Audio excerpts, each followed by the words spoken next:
Go away. You are not invited, my son-in-law shouted, his voice echoing off the vaulted ceilings of the dining room. He slammed his fist on the table, rattling the crystal glasses. He must have forgotten he was standing in my house. I did not yell back. I did not beg. I simply smiled. A cold, hard smile stood up from the table, walked to the front door, and did something that shocked everyone in that room. My name is Victor Thorne. I am 70 years old, and before I continue this story, let me know where you are watching from in the comments below. Hit the like button and subscribe to the channel if you have ever had to stand up to family members who severely underestimated your worth. Tell me what time it is in your city right now. It brings me great joy to know where my listeners are tuning in from. Now let me tell you how a proud father, a man who spent his entire life building a legacy, became an outcast in his own home, and how I taught them a lesson they will never ever forget. It was Christmas Eve. Outside, a heavy snow was falling over Chevy Chase, Maryland, blanketing the manicured lawns and grand estates in a quiet, freezing white. Inside my home, the fireplaces were crackling, and the scent of roasted turkey, rosemary, and expensive wine drifted through the air. It was a picturesque holiday scene, the kind they print on luxury greeting cards. But beneath that flawless surface, the foundation of my family was completely rotten. I had spent my entire career as a structural engineer. For 40 years, I evaluated the integrity of massive steel beams, the load-bearing capacity of concrete pillars, and the unseen stress points that could cause a towering building to collapse. I was trained to spot disaster long before it happened. Yet when it came to my own family, I had been completely blind to the cracks. I stood in front of the mirror in my downstairs bedroom, adjusting the dark burgundy silk tie that my late wife Diane had bought me for our 30th anniversary. Diane passed away 2 years ago. When she died, she took the warmth of this house with her. We had bought this sprawling $2.5 million estate 30 years ago. I had paid off the mortgage a decade ahead of schedule, with sweat, long hours, and endless sacrifices. It was my castle. It was supposed to be the sanctuary where I lived out my final days in absolute peace. I smoothed down the lapels of my finest charcoal suit, took a deep breath, and walked out of my room, heading toward the main dining area to join my family for the holiday dinner. As I crossed the threshold into the grand dining room, I stopped dead in my tracks. There, sitting in the center of the room, was the massive oak table Diane and I had commissioned from a local craftsman all those years ago. It was a beautiful, heavy piece of woodwork, strong and unyielding. But as I looked at the table setting, a cold, heavy knot formed in the pit of my stomach. The table was elaborately decorated. Silver candelabras, fresh pine centerpieces, and expensive porcelain plates were arranged with absolute precision. But I immediately noticed the count. 1, 2, 3, 4, 5, 6, 7, 8. 8 plates. 8 perfectly folded linen napkins. 8 crystal wine glasses catching the light from the overhead chandelier. I looked around the room.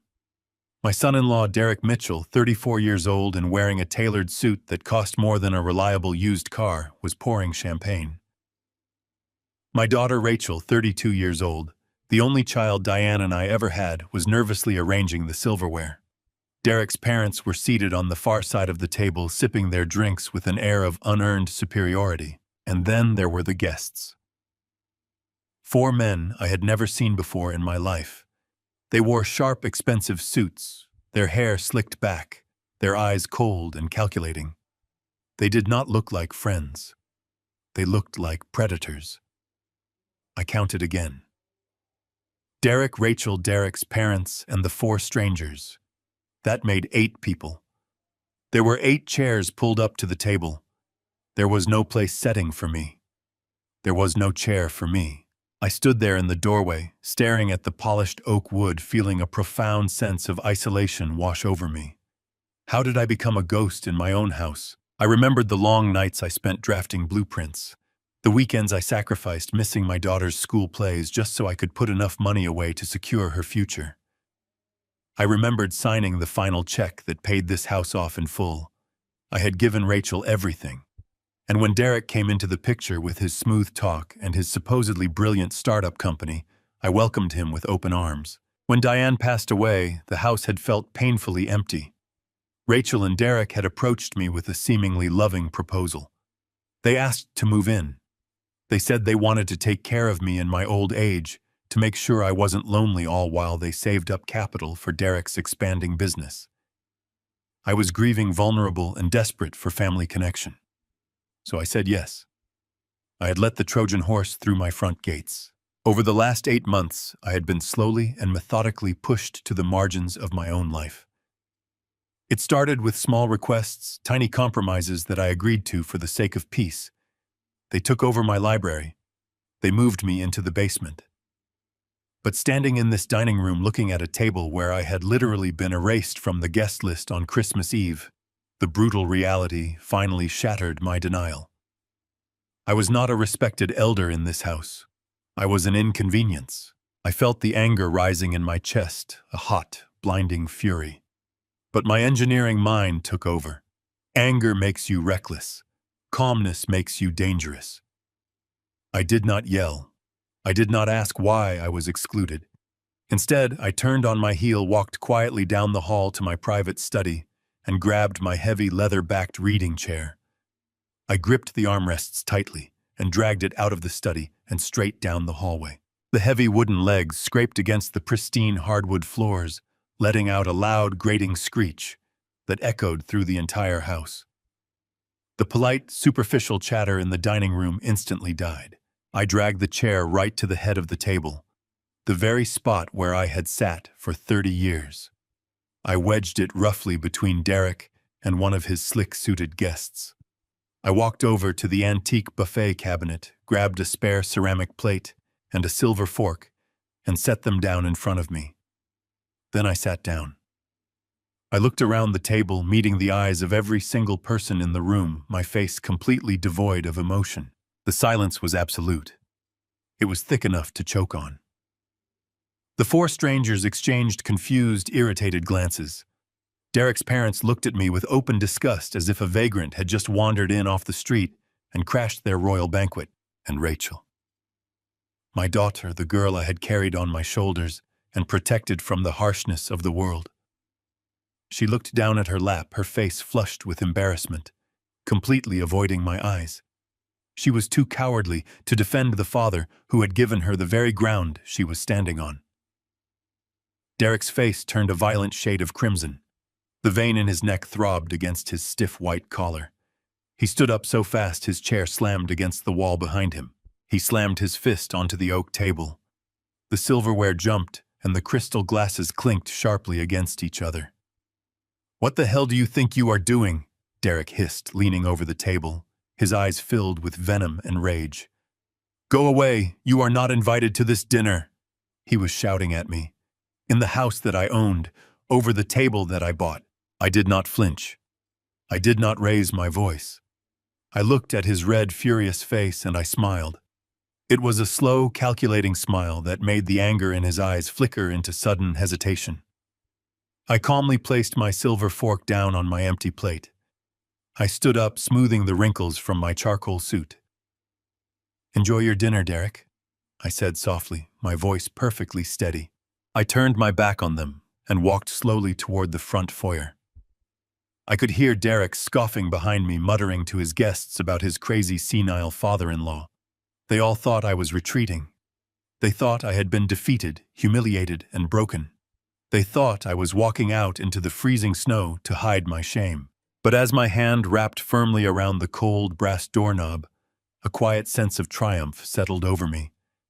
They had absolutely no idea what was about to happen. Because I wasn't leaving. I was opening the door for the people waiting on the other side. To understand how I found myself standing at my own front door, you have to go back 8 months to the exact moment it started. You have to go back to the exact moment my world was ripped apart, and my judgment was compromised by a grief so heavy it felt like breathing underwater. Diane passed away in early April. The cancer was aggressive, unapologetic, and fast. 1 month she was planting hydrangeas in the backyard, her hands covered in potting soil, laughing at a joke I made from the patio. 2 months later I was standing in a black suit watching a wooden casket being lowered into the damp ground. Without her, the $2.5 million estate felt like a massive, empty mausoleum. I am a man of logic and mathematics. For 40 years, I worked as a structural engineer. I knew the precise limits of concrete and steel, and I spent my life making sure the structures I worked on could weather any storm. People trusted me to keep their buildings standing tall and secure. Yet when it came to my own life, the sudden removal of my load-bearing pillar left me entirely unstable. I was a 70-year-old man, wandering echoing hallways, eating dinner in silence and sleeping on only one side of a king-sized bed. I was vulnerable, and a vulnerable man is always an easy target.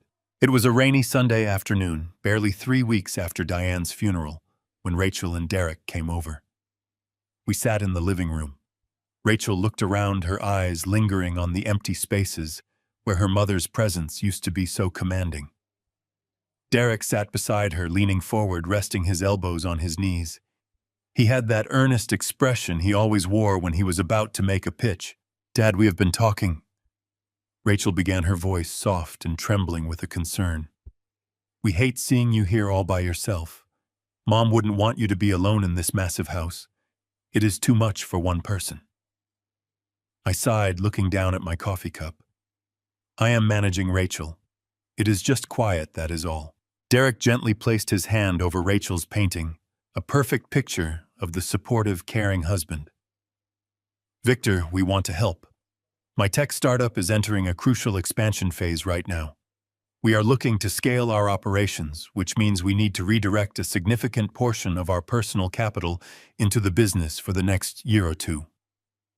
At the same time, we have been deeply worried about your physical and mental well-being. The isolation here is simply not good for you. We were thinking of giving up the lease on our apartment downtown. We want to move in here with you. It is a win-win situation. We can save the capital I need for my company's expansion, and more importantly, we can be here to properly take care of you." It was the plausible lie. It sounded so reasonable, so compassionate. They were offering to sacrifice their independence to care for a grieving widower, while practically asking for my blessing to build their future. I should have seen the hidden cracks. I should have applied the same rigorous scrutiny to Derek's proposal that I applied to my architectural blueprints. But I was blinded by a desperate, agonizing need for family. Rachel was the only living piece of Diane I had left. I wanted to hear footsteps on the wooden stairs again. I wanted to smell food cooking in the kitchen. I wanted the comforting illusion of a whole family. So I ignored the fundamental flaws in Derek's character. I ignored the subtle, disturbing way Rachel always seemed to shrink into herself whenever Derek took control of a conversation. I wanted to believe the best in my daughter, and by extension, the man she actively chose to marry. "You are welcome to stay," I told them, my voice thick with heavy emotion. "This house is big enough for all of us. You do not need to worry about rent or utility bills. Just focus on your business, Derek, and Rachel just be here with me." They moved their belongings into my home exactly 3 days later. The invasion began almost immediately, carefully disguised under the bright banner of domestic helpfulness. Boxes were brought in, furniture was rapidly rearranged, and the quiet, steady rhythm of my life was suddenly dictated by Derek's erratic schedule. He was a little too eager, directing the professional moving men with the loud authority of a newly crowned king taking absolute possession of a conquered territory. But I pushed the negative feeling down deep inside. I told myself it was just a natural adjustment period. I told myself I was being a stubborn, set-in-his-ways old man who simply needed to learn how to share his space again. But the comforting illusion of a harmonious family arrangement did not even last a full 24 hours. It was their very first night sleeping in the house. I had gone out for my usual evening walk around the quiet neighborhood, a strict routine I maintained to keep my joints active and my mind reasonably clear. The crisp night air felt surprisingly good on my face. It gave me a brief moment of hope. I thought about the breakfast we would all share the next morning. I thought about having people to talk to over the morning paper. I returned to the house just after 9 o'clock. I walked up the paved driveway, stepped onto the front porch, and pulled my brass keys from my coat pocket. I unlocked the heavy oak door and stepped into the foyer. The house was extremely quiet. I reached for the security panel on the wall, just as I had done every single night for the past 15 years. I pressed my 4-digit code to disarm the system. The keypad flashed a harsh, bright red. A sharp electronic beep echoed loudly through the hallway. Error. Invalid code. I frowned. My fingers were old, but my memory was incredibly sharp. I carefully typed the code again. Red flash. Sharp beep. Invalid code. My heart did a strange, uncomfortable flutter in my chest. The alarm system had never failed before. I tried a third time, pressing the numbers deliberately. The system immediately locked me out, and a loud, piercing warning tone began to sound, indicating that the police would be dispatched in 60 seconds. Suddenly, Derek appeared at the top of the sweeping wooden staircase. He was wearing silk pajamas, holding a glass of sparkling water, looking entirely too relaxed. "Derek," I called out over the blaring alarm. "The security panel is malfunctioning. My code is not working." He walked down the stairs slowly, a casual, untroubled smile on his face. He did not look like a guest who had just moved in. He looked like an owner dealing with a confused tenant. He walked past me, reached over to the panel, and typed in a completely new set of numbers. The alarm immediately fell silent. The green light flipped back on. I stared at the panel, then at him. "What did you just do? Why didn't my code work?" Derek took a sip of his water, his eyes meeting mine with an infuriating calmness. "Oh, my apologies, Victor. I forgot to mention it. The system had a weird security glitch this afternoon while you were out. It was acting up and driving Rachel crazy. I went ahead and completely reset the master code to fix the problem. I figured it was just easier to synchronize it with the code we used at our old apartment." He smiled again, a perfectly practiced, plausible smile. "I will write the new numbers down for you in the morning," he added lightly, turning his back on me and heading toward the kitchen. "Have a good night, Victor." I stood alone in the dimly lit foyer, staring at the green light on the wall. A security glitch. It was such a small, reasonable explanation. But my gut twisted violently.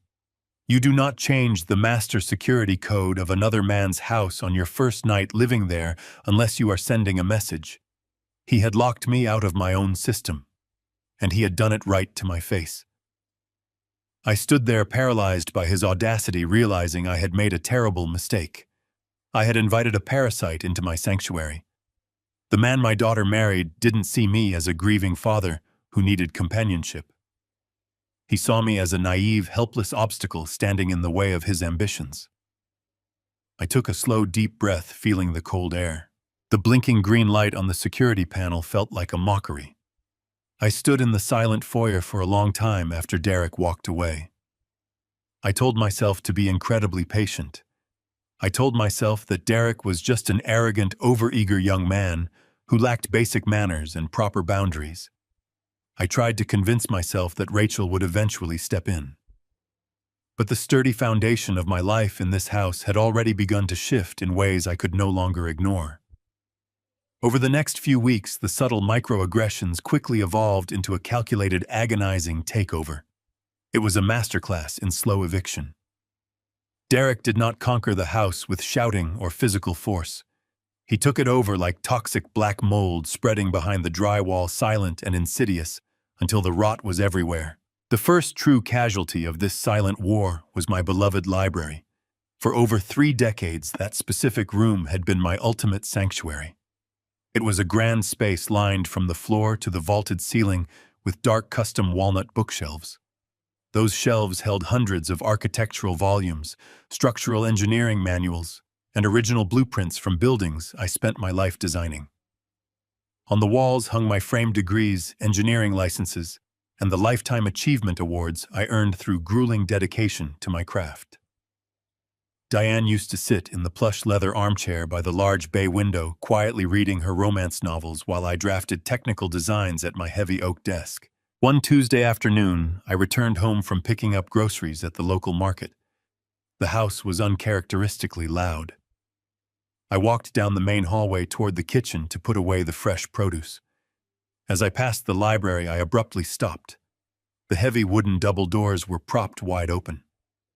Inside, two men wearing gray work uniforms were efficiently dismantling my life. My solid oak desk had been shoved unceremoniously into the far corner of the room. In its place stood a sleek, sterile glass table equipped with dual monitors and a massive tangle of black cables. My heart hammered in my chest. I dropped the grocery bags on the hardwood floor and stepped cautiously into the room. There, stacked haphazardly against the beautifully painted wall, were a dozen cheap cardboard moving boxes. Sticking out of the top of one crushed box was the delicate glass plaque I had received for designing the city central bridge. It was horribly chipped on the top corner. Derek was standing directly by the window, speaking loudly into his mobile phone, aggressively waving his hands with that fake energetic charisma he always used for his business calls. He saw me standing frozen in the doorway, held up a single index finger to dismissively shush me, and casually finished his conversation.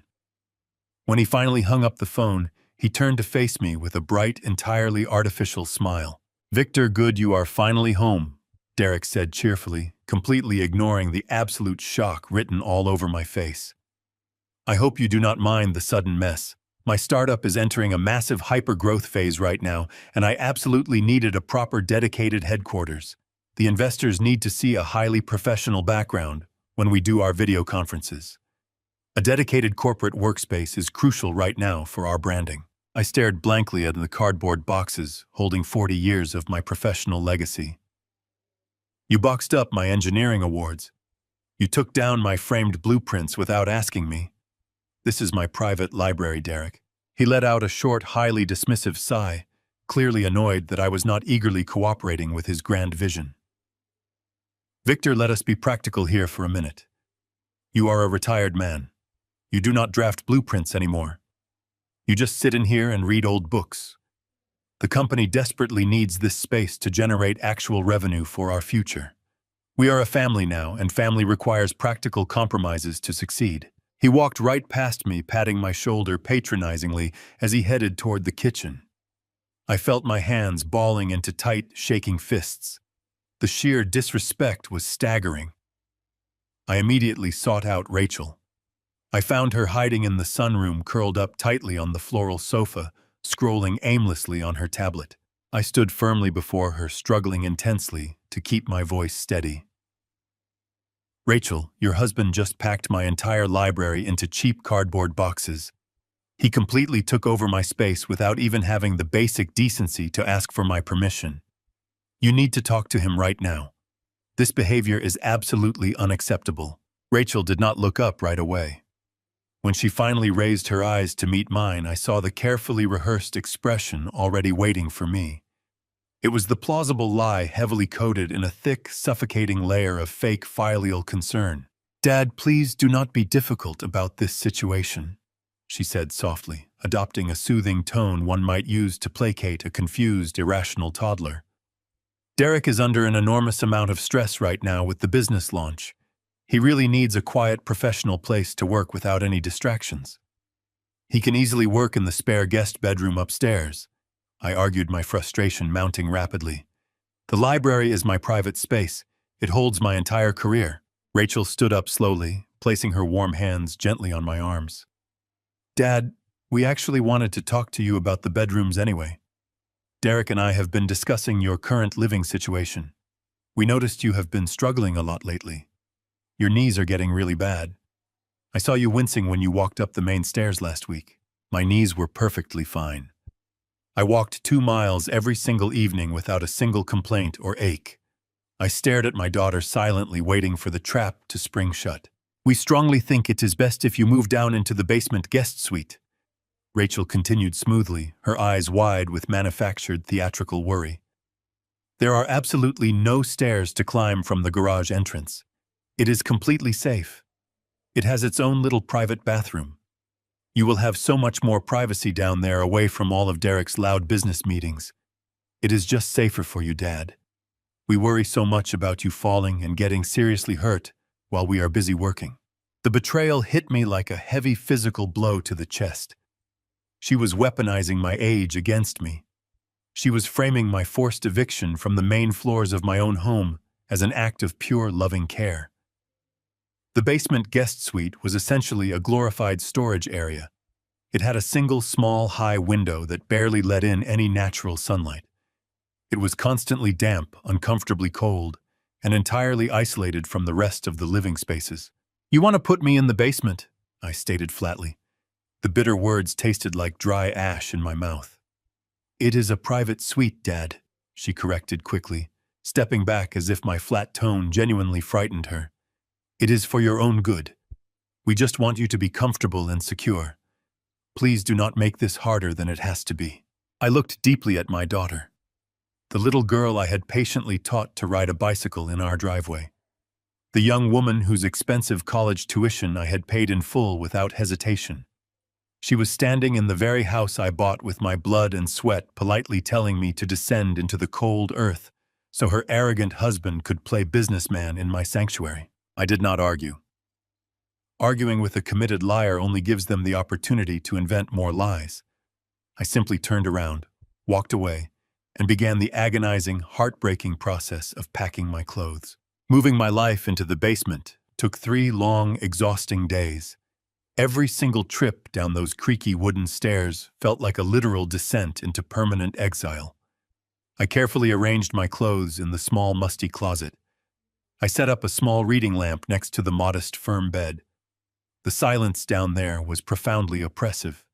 It was the heavy, suffocating silence of being entirely forgotten by the world above.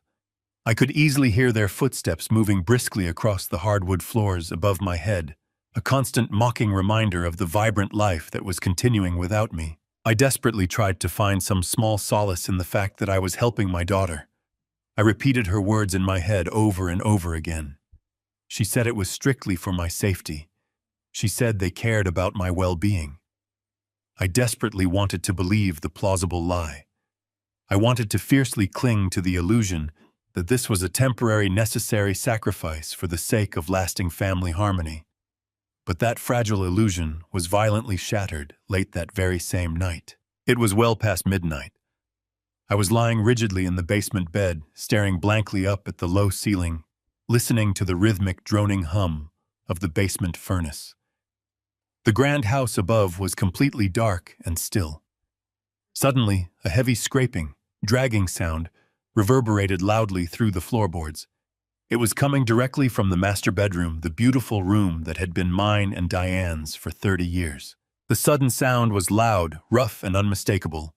It was the awful sound of heavy wooden furniture being scraped aggressively across the polished hardwood floors. I immediately threw off the thin covers, my heart racing with panic. I slipped on my walking shoes and quietly crept up the dark basement stairs. I carefully cracked the door open just enough to see clearly into the main hallway.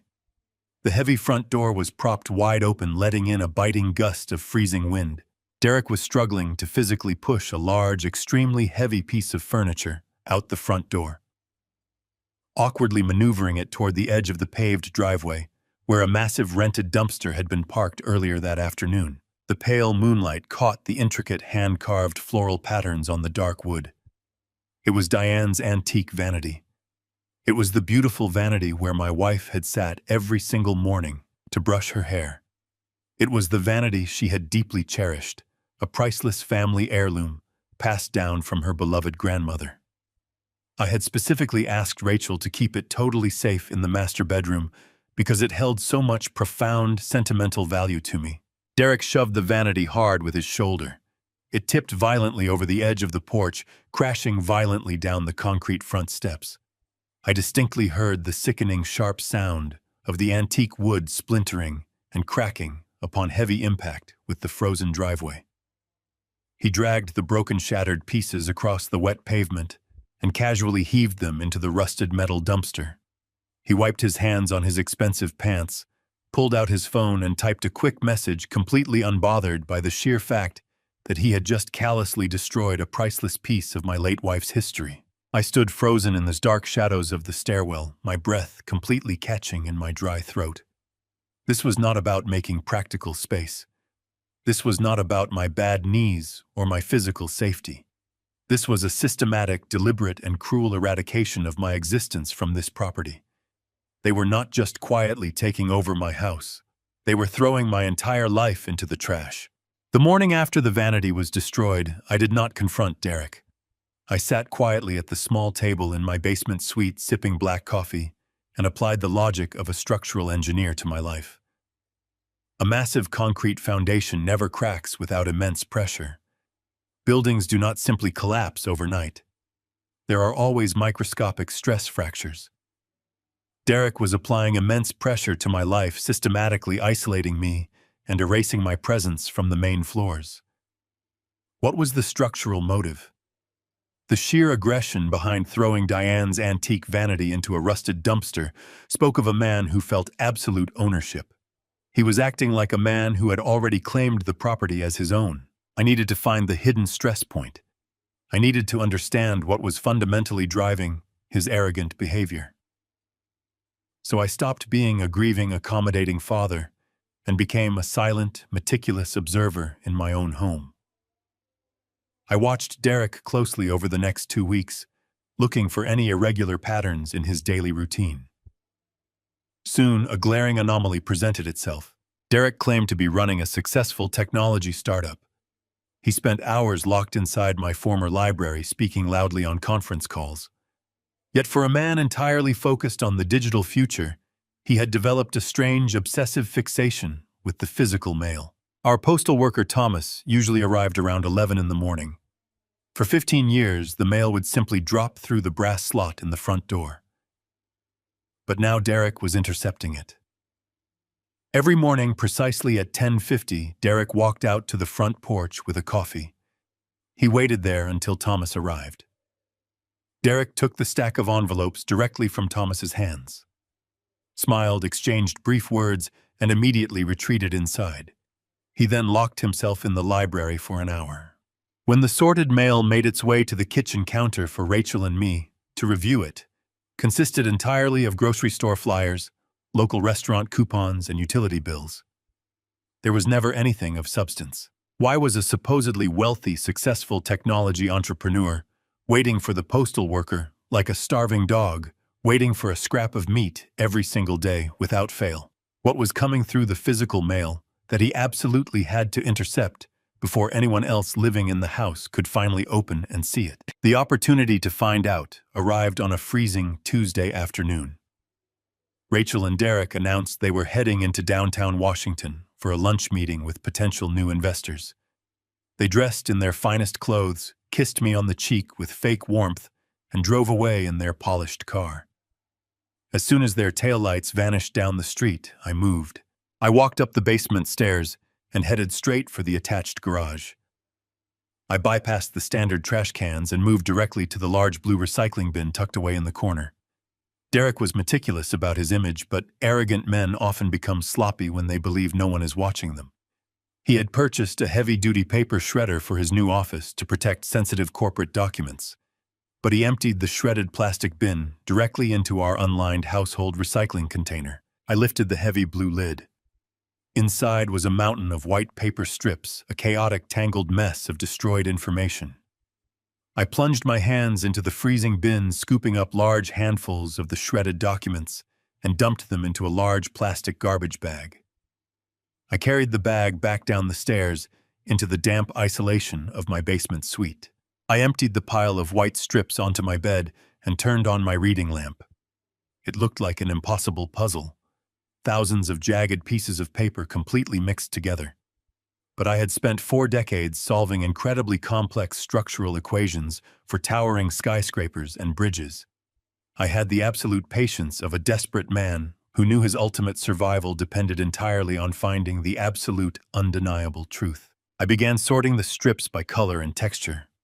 Most of the paper was standard cheap printer material, likely discarded drafts of his meaningless business proposals. But after 30 minutes of meticulous digging, my fingers brushed against a different type of paper. It was thicker, heavier, and had a very distinct glossy finish. It was high-quality corporate stationery. I gathered all the thick, glossy strips and pushed the rest of the pile onto the floor. I sat on the edge of the mattress, my back aching from the damp cold, and began piecing the jagged fragments together. It was a painstaking, frustrating process. I matched a curved letter here, a straight blue line there. After an hour, I managed to assemble the top left corner of the document. My breath caught sharply in my throat. The assembled pieces revealed the bright, unmistakable corporate logo of the largest national bank in the country. It was the exact same bank where Diane and I had held our joint checking accounts for over 30 years. It was the bank that held the original long-retired mortgage documents for this very house. My heart hammered violently against my ribs. I grabbed a roll of clear adhesive tape from my nightstand and worked faster, my fingers moving with a desperate, frantic precision. I found a strip containing a date. It was dated just 4 days ago. Then I found the most crucial piece of the puzzle. It was a long strip that contained the official recipient address block. I taped it down carefully. The name printed in bold black ink was not Derek Mitchell. It was not Rachel Thorne. The letter was explicitly addressed to me, Victor Thorne. Derek was intentionally intercepting my personal financial mail, shredding it in his office, and hiding the evidence in the garage. The audacity of the crime made my blood run cold. I had not received any correspondence from that specific branch of the bank in years, not since I received the final letter confirming that my house was paid off in full. I scoured the bedspread for the remaining glossy pieces, piecing together the main body of the letter. The text was broken, missing several key words where the shredder blades had destroyed the paper entirely, but there was enough context to understand the horrific reality of my situation. I taped down a sentence fragment that read, "Equity line." I found another that read, "Appraised property value." Finally, I located the center paragraph and smoothed the clear tape over the jagged edges. I read the reconstructed sentence out loud, in the silence of my basement prison, the words echoing like a definitive death sentence. "Congratulations, Victor. You have been fully approved for your requested home equity line of credit in the amount of $1.5 million. I sat perfectly still on my bed, staring at the taped paper until my vision blurred. I had not applied for a loan. I had not requested a single dime from any financial institution, but my name was on the approval notice. I sat in the dim light of the basement, my breathing shallow and tight. The foundation of my life had not just cracked. It had been completely rigged with hidden explosives. A line of credit for $1.5 million. It was an unfathomable sum of money drawn entirely against the equity of a house I owned outright. To execute a financial maneuver of that magnitude required systemic fraud. It required forged signatures and identity verification. Derek was not merely an arrogant house guest. He was an active predator using my own daughter as his willing accomplice. I carefully gathered the taped pieces of the bank letter, folded them into a small pouch, and hid them beneath the insoles of my winter boots. If he was bold enough to forge my signature for a massive loan, what else had he already taken from me? My mind raced through a frantic inventory of my remaining physical assets. My pension accounts were secure. My vehicles were paid off. But there was something else. Something far more valuable than cash. I waited until the next morning. Derek announced he had a networking lunch downtown and would be gone for several hours. Rachel was in the kitchen, casually scrolling through her phone. I told her I was going upstairs to the den to look for an old tax document. The den was on the second floor, a small room that Derek had thankfully deemed too cramped for his corporate ambitions. I closed the door quietly behind me and walked over to a framed landscape painting hanging on the far wall. I swung the wooden frame outward on its hidden hinges, revealing the digital keypad of my personal wall safe. I punched in the 6-digit code. The heavy steel door clicked and popped open. I pulled out my passport, emergency cash, and old insurance policies. Everything seemed perfectly intact. Then I reached into the very back of the compartment to pull out the small, dark blue velvet box. I felt a cold chill run down my spine before I even flipped the lid open. The box was far too light. I pressed the golden clasp and the lid sprang back. The velvet interior was completely empty. Diane had a 2-carat diamond anniversary necklace that was gone. It was a flawless pendant I saved up for 3 years to buy for our 30th wedding anniversary. She wore it every single day.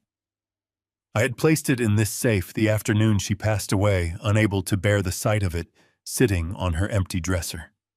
The financial value was easily worth $30,000, but the sentimental value was absolutely immeasurable. It was the physical embodiment of my devotion to my wife. And now it was stolen. I gripped the empty blue box so hard my knuckles turned white. My hands were shaking from a blinding, ferocious rage. I left the safe open and marched straight down the hallway and down the grand staircase. My heavy footsteps echoed loudly against the hardwood. I walked directly into the kitchen. Rachel was pouring a cup of coffee, humming softly. I slammed the empty velvet box down onto the granite countertop. The sharp crack made her jump. Hot coffee spilled over the rim of her mug and splashed onto her pristine white sweater. She gasped, spinning around to face me. "Dad, what is wrong with you?" she asked, her voice trembling.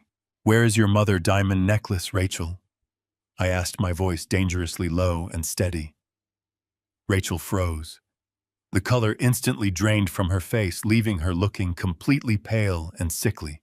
Her eyes darted wildly around the kitchen, looking anywhere but directly at me. "I do not know what you are talking about," she stammered, her voice dropping to a nervous whisper. "The safe upstairs was locked." I continued, taking a slow step closer to her.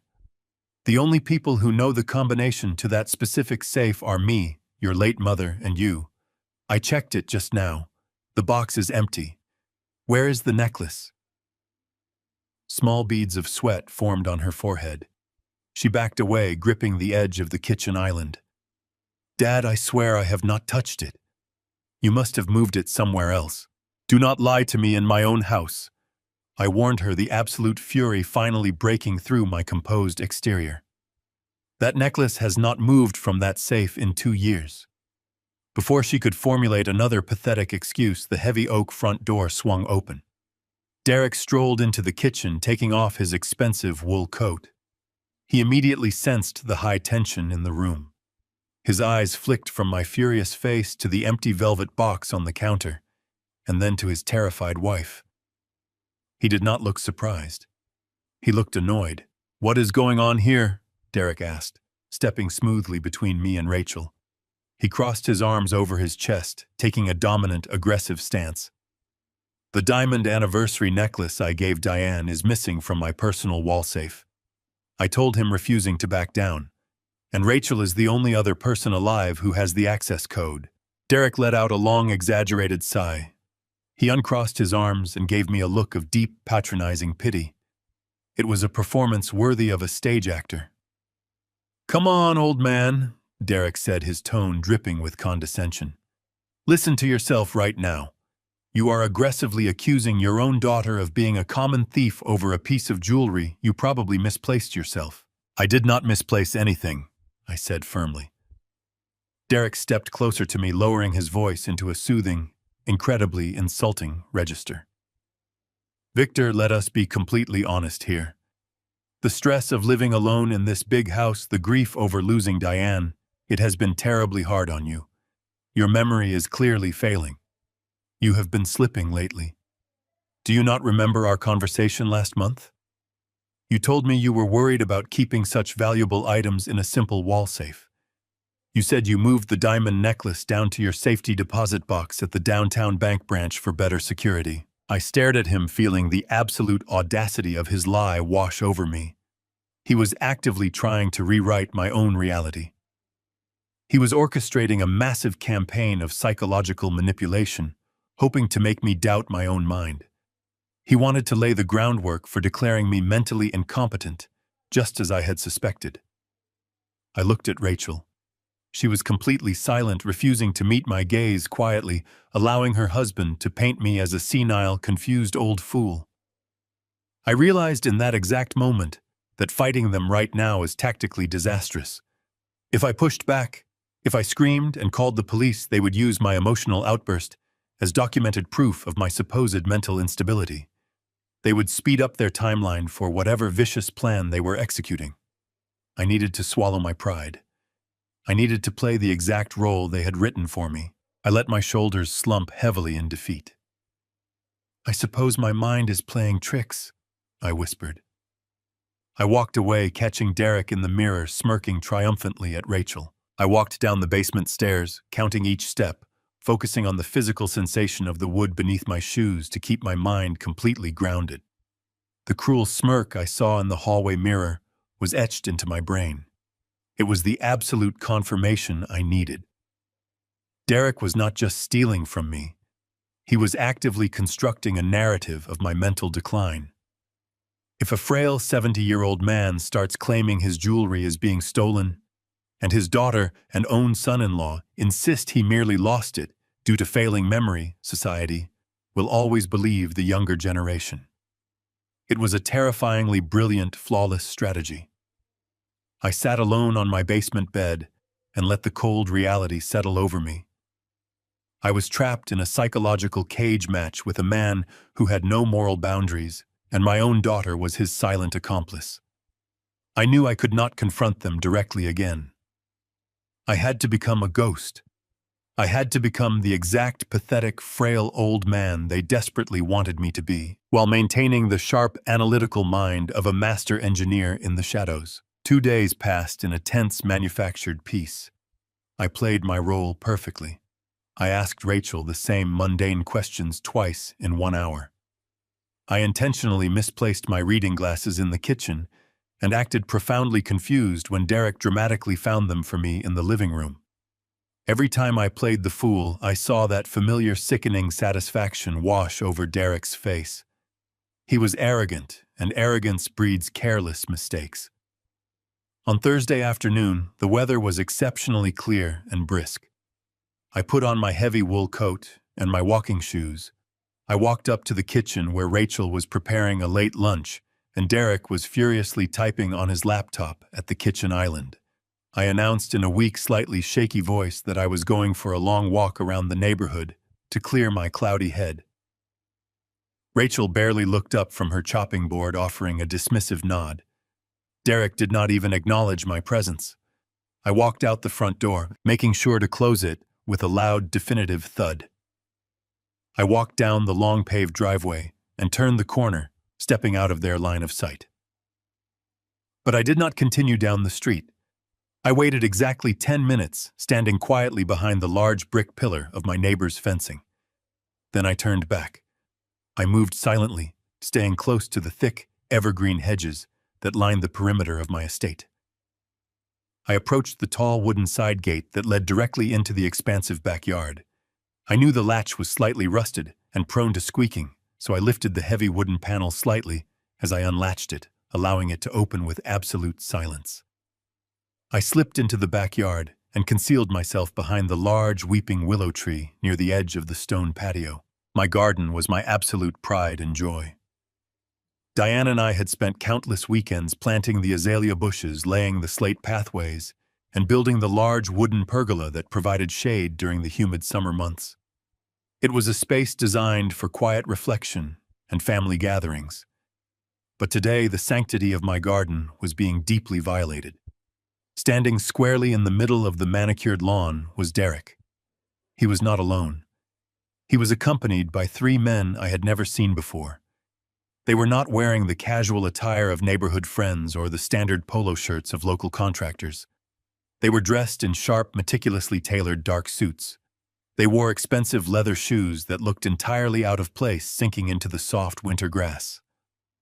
One of the men was smoking a thick cigar, casually flicking the gray ash onto Diane's prized rose bushes. Another held a leather portfolio writing notes with a sleek silver pen. They moved with a predatory confidence, their eyes scanning the expansive property, examining the slate roof, the custom windows, and the deep wooded lot line. Derek stood in the center of the group, his chest puffed out, his hand resting confidently on his hips. He was pointing toward the main structure of the house, sweeping his arm in a broad, expansive gesture. He was giving them a guided tour of my property, acting with the absolute authority of a wealthy landowner, showing off his vast domain. I held my breath, remaining perfectly still behind the draping branches of the weeping willow. The biting wind carried their voices clearly across the open lawn. I focused intently on Derek's words, filtering out the rustling leaves and the distant traffic. "As you can see, gentlemen," Derek said loudly, his voice brimming with a sickening manufactured bravado. "The property sits on over 2 acres of prime, fully developed real estate in one of the most exclusive zip codes in the entire state. The structural integrity is flawless, and the market value has absolutely skyrocketed in the last 5 years alone." The man with the cigar took a long, slow drag and blew the thick smoke into the crisp air. He looked at the main house, his eyes narrowing in cold calculation.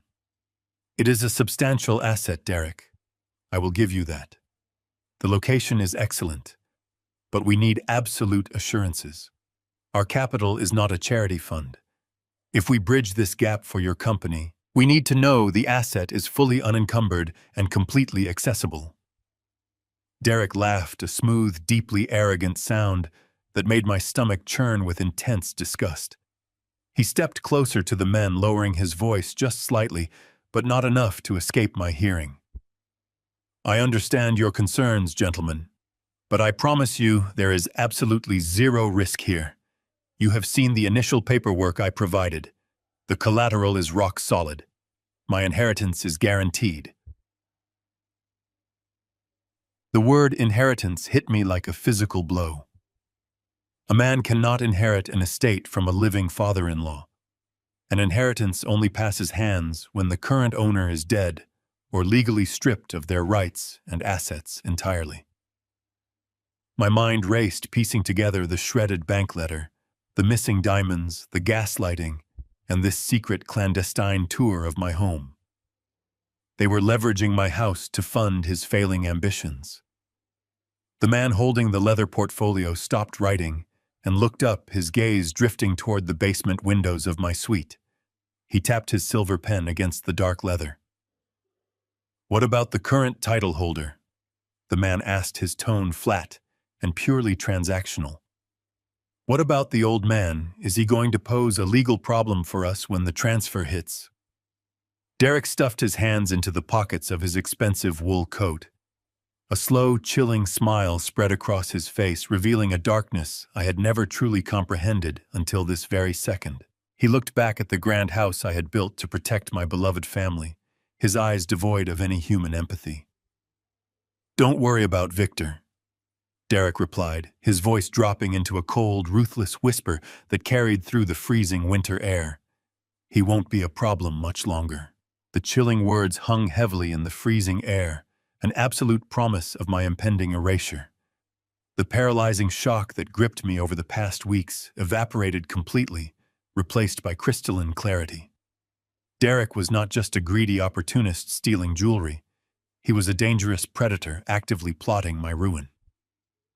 I waited patiently until the men in tailored suits finally shook Derek's hand and walked to their luxury vehicles. I listened carefully as Derek whistled a cheerful tune, strolling casually inside my house as if he had just conquered a nation. Once the heavy back door clicked firmly shut, I immediately retraced my steps, slipped quietly through the rusted side gate, and re-entered the house through the cold basement. A seasoned structural engineer knows perfectly well that when a towering building is on the verge of total collapse, you do not attempt to patch the deep cracks with cheap plaster. You brace the failing foundation with heavy, cold steel. I could no longer fight this silent psychological war, relying solely on my own limited observations. I needed a professional expert. I needed a shark. The following morning, I dressed carefully in my best wool trousers and a crisp collared shirt. I walked slowly upstairs to the bright kitchen where Rachel was casually sipping a green smoothie. I told her in the frailest, most pathetic voice I could possibly muster that I was taking the city bus down to the community center to play chess. She barely glanced my way, offering a cold, dismissive wave. I walked out the front door, leaning heavily on a wooden walking cane, perfectly playing the part of the broken man they wanted me to be. As soon as I was 3 quiet blocks away, I straightened my back, folded the wooden cane, and ordered an Uber. The long ride into downtown Washington was a rapid blur of gray concrete.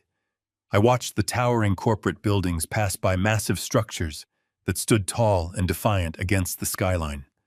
I drew immense quiet strength from them. I was Victor Thorne, a man who built massive monuments that easily withstood hurricanes. I would not allow a pathetic, arrogant parasite to tear my life down. The black Uber dropped me off at a sleek high-rise on K Street. I rode the express elevator directly to the 34th floor and stepped into the plush, intimidating reception area of Cole & Associates. Harrison Cole was not just a lawyer. He was a ruthless legal mercenary. For 30 long years, he had been my exclusive corporate attorney, aggressively defending my engineering firm against frivolous lawsuits and navigating complex municipal contracts. He ate corporate predators for breakfast. The polished receptionist recognized me instantly and ushered me directly into Harrison's massive corner office. Harrison was sitting confidently behind a massive slab of polished mahogany. He was a sharp, imposing, silver-haired man with piercing, hawk-like eyes. He looked up clearly surprised by my sudden arrival, but quickly stood to shake my hand. I did not waste any time with empty pleasantries. I sat down in the leather chair, reached deep into my pocket, and pulled out the small pouch containing the shredded, taped-together bank letter. I placed it gently onto his immaculate desk and told him absolutely everything. I detailed the agonizing, slow invasion of my home, the destroyed antique vanity, the stolen diamond necklace, the secret garden tour, and the chilling conversation I had secretly overheard yesterday. Harrison listened with a terrifying, absolute stillness, his sharp eyes visibly darkening with a cold, highly professional fury. He carefully picked up the reconstructed bank letter and examined it silently under the bright glow of his desk lamp. "Victor," Harrison finally said, his voice dropping into a low, dangerous rumble. "This is not a simple, isolated case of elder abuse. This is a highly orchestrated, complex financial crime. They are actively trying to liquidate your entire life." Harrison immediately turned to his computer, his fingers flying rapidly across the black keyboard. "I am pulling the county property records right now," he muttered intensely. "I also have direct channels with the internal fraud department at your bank. If they initiated a home equity line of credit using your property as collateral, the digital footprint will be sitting right in the centralized database." The grand office fell into a tense, utterly suffocating silence. I listened closely to the frantic clicking of his keyboard. Every single passing second felt like an agonizing hour. I watched his eyes narrow sharply as he rapidly scrolled through pages of dense digital financial information. Then he abruptly stopped. He let out a harsh, bitter breath and leaned back heavily in his expensive leather chair. "It is infinitely worse than you thought, Victor," Harrison said grimly. "The $1.5 million line of credit is absolutely real. But it is not just in the preliminary application phase. It is currently in the final underwriting stage. The bank has already completed a drive-by appraisal of your entire estate. The massive funds are scheduled to be dispersed directly into a newly created joint account in exactly 14 days. In 2 short weeks, Derek will have direct, unfettered access to $1.5 million of your home's equity." I felt the warm blood completely drained from my face. "How is that even remotely possible, Harrison? I never spoke to a single loan officer. I never signed a single application. They need a physical signature. They need a certified notary. They absolutely need my physical presence to authorize a massive loan against an unencumbered property." Harrison's intense expression turned remarkably grim. He opened a new digital tab, navigated quickly to a specific legal database, and downloaded a hidden file. The office printer hummed loudly to life, spitting out a thick stack of warm paper. Harrison stapled the top corner securely and slowly slid the heavy, damning document across the polished mahogany desk directly toward me. "They did not need your physical presence anywhere, Victor," Harrison said quietly, tapping his index finger hard against the very top page. "Because legally speaking, you gave them absolute undisputed permission to do whatever they want." I stared blankly down at the document. The bold black letters printed at the top of the page seemed to burn directly into my retinas.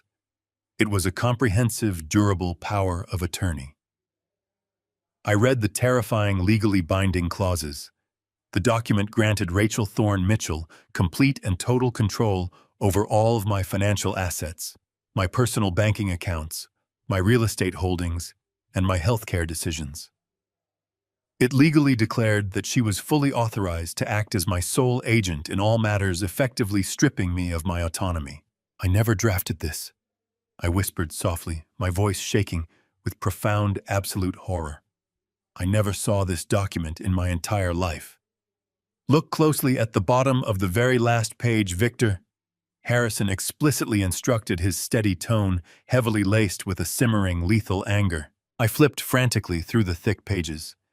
There, at the very bottom of the final sheet, right next to the official blue stamp of a deeply negligent notary public, was my signature. It was not a sloppy, quickly rushed imitation. It was a flawless, absolutely perfect replication of my distinct personal handwriting. Every flowing loop, every sharp angle, and every subtle pressure point was exactly how I had signed thousands of complex architectural blueprints over my 40-year career.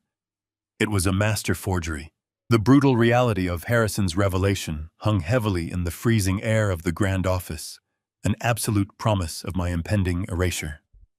The paralyzing shock that gripped me over the past few weeks evaporated entirely instantly, replaced by crystalline clarity. Derek was not just a greedy opportunist trying to steal jewelry or comfortably live rent-free in my house. He was a dangerous, calculating predator, actively plotting my total ruin. Harrison stared at the document, his jaw set so tightly I could clearly see the muscles feathering beneath his skin. For a man who had spent 3 decades navigating the treacherous waters of corporate litigation, he rarely showed genuine shock. But this brazen act of criminality executed against a client he considered a long-standing friend had crossed a deeply personal line. He carefully placed the paper back onto the polished mahogany desk and looked at me with a cold, terrifying determination. We were no longer dealing with an entitled son-in-law. We were dealing with a desperate, cornered criminal who had systematically planned to strip me of every single asset I had built over 40 years of grueling work. "Victor, we cannot afford to simply react," Harrison stated, his voice dropping to a low, commanding whisper. "If we file a police report right now based on this forgery, Derek will instantly know we are onto his scheme. He will panic. He will shred whatever physical evidence remains in your house, drain whatever liquid accounts he currently has access to, and possibly flee the jurisdiction entirely. Or worse, he will accelerate whatever physical timeline he has planned for you. We need absolute, overwhelming proof of his entire operation before we strike. We need to completely dismantle him." I nodded slowly, feeling a cold, dark resolve settling deep into my bones. The profound shock was entirely gone, replaced by the precise, calculating mindset of a structural engineer analyzing a building scheduled for demolition. "What is our next move, Harrison?" Harrison reached for his desk phone and pressed a single button on the intercom. He instructed his secretary to cancel all his afternoon appointments and immediately summon a man named Marcus Vance. 20 minutes later, the heavy oak door of the office opened. Marcus was a former federal forensic accountant who now ran an elite, highly discreet private investigation firm catering specifically to high-net-worth clients facing complex financial extortion. He was a quiet, unassuming man with sharp eyes that seemed to instantly categorize every single object in the room. Harrison quickly briefed him on the situation, sliding the forged power of attorney and the shredded bank letter across the desk. Marcus reviewed the documents with total silence, his expression completely unreadable. "I want a complete, comprehensive shadow investigation into Derek Mitchell," Harrison instructed firmly. "I want to know where every single cent of his money comes from and exactly where it goes. I want to know the absolute truth about this tech startup he claims to be running from my client's home. Dig into his personal accounts, his digital footprint, and his business filings. Leave absolutely no stone unturned." Marcus nodded simply, gathering the files into a sleek leather briefcase. "Give me exactly 72 hours. I will bring you the entire structural breakdown of his life." For the next 3 days, my own home felt like an active war zone, where the enemy was entirely unaware that the battle had already begun. I continued to play the role of the frail, mentally declining father perfectly. I walked with a pronounced limp. I intentionally left the stove burner on for a few minutes, until Rachel noticed, apologizing profusely for my dangerous forgetfulness, while Derek watched me with that sickening, triumphant smirk. Every time I looked at him, I felt a violent surge of rage, but I forcefully pushed it down. I was buying Marcus the precious time he needed to uncover the absolute truth. On Friday morning, Harrison called my encrypted burner phone, a device he had specifically purchased for me to ensure Derek could not intercept our communications on the home network. He told me to come to the office immediately. When I arrived, Marcus was already sitting in the leather chair opposite Harrison's desk. The large glass table in the center of the room was completely covered in thick, color-coded financial dossiers. Marcus did not offer a warm greeting. He simply pointed to the largest stack of papers on the table. "Your son-in-law is not a technology entrepreneur, Victor." Marcus began, his tone entirely clinical and devoid of emotion. "The company he claims to be running, the one that supposedly requires your library for a corporate headquarters, is a complete and utter sham. It is a legally registered entity, but it has absolutely zero operational infrastructure. It has 0 employees on payroll, 0 active clients, and 0 viable products in development. It is nothing more than a hollow financial shell designed specifically to look legitimate on paper." I stared at the thick dossiers, feeling a cold wave of vindication. Then what exactly is he doing in my library for 10 hours a day? Marcus pulled a secondary folder from the table and opened it. "He is aggressively day trading cryptocurrency, and he is spectacularly bad at it. Over the last 14 months, Derek has systematically liquidated his entire personal savings, his retirement accounts, and a substantial portion of Rachel's inheritance from her grandmother. He gambled away nearly $700,000 chasing highly volatile digital coins on unregulated offshore exchanges. The sheer magnitude of the financial destruction took my breath away. He had not just ruined his own financial future. He had actively decimated my daughter's financial security while smiling directly in my face every single morning. But losing his own money was not the catalyst for his current actions." Marcus continued, his voice growing significantly darker. "When the legitimate funds ran dry 6 months ago, Derek became desperate. He borrowed heavily to try and recover his massive losses. He did not go to a standard bank. He went to unregulated, highly dangerous private lenders. Loan sharks. He currently owes in excess of $400,000 in high-interest debt to individuals who do not send polite collection letters. They are threatening him. That is the intense pressure driving his actions. That is exactly why he forged your signature to secure a $1.5 million line of credit against your unencumbered estate. He is literally trying to save his own life by actively destroying yours." It all made terrifying absolute sense. The aggressive takeover of my home, the destruction of Diane's vanity to exert dominance, the interception of the Daily Mail. He was a desperate, drowning man, pulling me under the freezing water to keep himself afloat. "We have enough financial evidence right here to send him to federal prison for a decade," Harrison said, placing his hands firmly on the desk.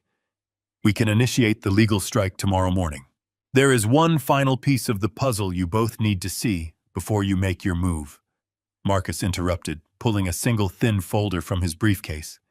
He did not slide it across the table. He held it in his hands, looking directly at me with a profound, uncharacteristic level of deep human sympathy. "During my digital investigation, I gained access to Derek's deleted email archives and his private browser history," Marcus explained softly. "I wanted to know what his exit strategy was once the bank dispersed the $1.5 million into the joint account. Stealing the money is only half the battle. He still needed a permanent way to neutralize you, Victor. He needed to ensure you could never legally challenge the fraudulent transfer or report the massive theft to the police." A heavy, icy dread pooled in the very bottom of my stomach. "What did he do?" I asked, my voice barely a whisper. Marcus opened the thin folder and placed a printed email thread directly in front of me. "2 weeks ago, right around the time he started convincing Rachel that your memory was failing, Derek contacted the admissions director of a highly exclusive private luxury nursing facility located in a remote part of upstate New York. It is a specialized high-security facility designed specifically for patients suffering from severe advanced stage dementia and profound cognitive decline. I looked down at the printed words on the page, my eyes scanning the horrific calculated correspondence. Derek had been actively negotiating the monthly care fees, using my own stolen funds to pay for the permanent accommodation. He sent them your medical records heavily altered to exaggerate your minor joint issues into major physical liabilities, Marcus continued grimly. He explicitly invoked the forged power of attorney to bypass your required consent for the medical transfer. He specifically inquired about their locked ward protocols. He wanted absolute written assurance from the facility director that once a patient is admitted under a medical directive by a legal proxy, the patient cannot discharge themselves under any circumstances, regardless of their perceived lucidity. The room spun slightly. I gripped the wooden arms of the leather chair to steady myself. They were not just planning to steal my money and leave me destitute. They were planning to lock me away in a secure, isolated medical facility. They were going to chemically sedate me, strip away my fundamental human rights, and leave me to rot in a locked ward until I died completely alone and entirely forgotten. "When is the admission date?" I asked, forcing the terrifying words past the tight, suffocating lump in my throat. Marcus looked down at the final page of the document. He finalized the involuntary admission paperwork yesterday afternoon. They are coming to collect you on Friday morning. I took a slow breath. I let the chilling reality of Friday morning wash over me, settling deep into my bones. Today was Tuesday. I had exactly 72 hours to dismantle the trap constructed around my life. Knowing the truth was no longer sufficient. I needed undeniable evidence of their malicious intent. I needed to capture their conspiracy in real time, bypassing financial documents entirely. I needed them to confess to an empty room. To achieve this, I had to completely lean into the pathetic caricature they had painted of me. I had to become the helpless old man they were eager to lock away. On Wednesday morning, I put my plan into motion. I waited until I heard Derek pacing across the hardwood floors above. I climbed the wooden stairs, making sure my breathing sounded ragged. As I reached the kitchen, I intentionally allowed my right leg to buckle. I let out a sharp, loud cry of pain, gripping the edge of the granite countertop, as if my life depended on it, and collapsed heavily onto the floor. Rachel gasped, dropping her ceramic coffee mug into the sink with a loud clatter.